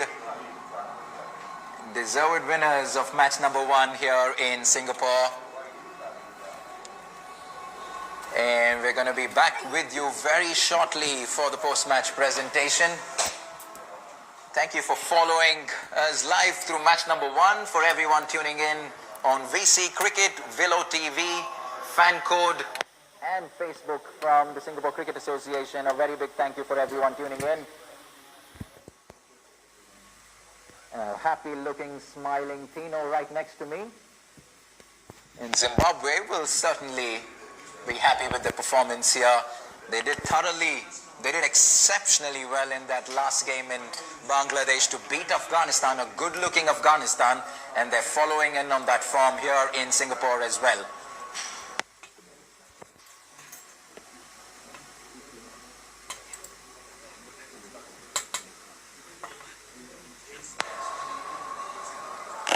We're going to be back with you shortly for the post-match presentation. We have back-to-back games lined up. Tomorrow we have the host team, Singapore, going to be taking on Nepal on what promises to be another exciting contest. Very interesting to see who's going to bag the Man of the Match award today. Some exceptional performances. There probably will have to be this match-winning partnership between Ryan Bull and Richmond Mutumbami. One of them that will go to probably Mutumbami. Only time will tell, and we'll see you right back in a few minutes for the post-match presentation.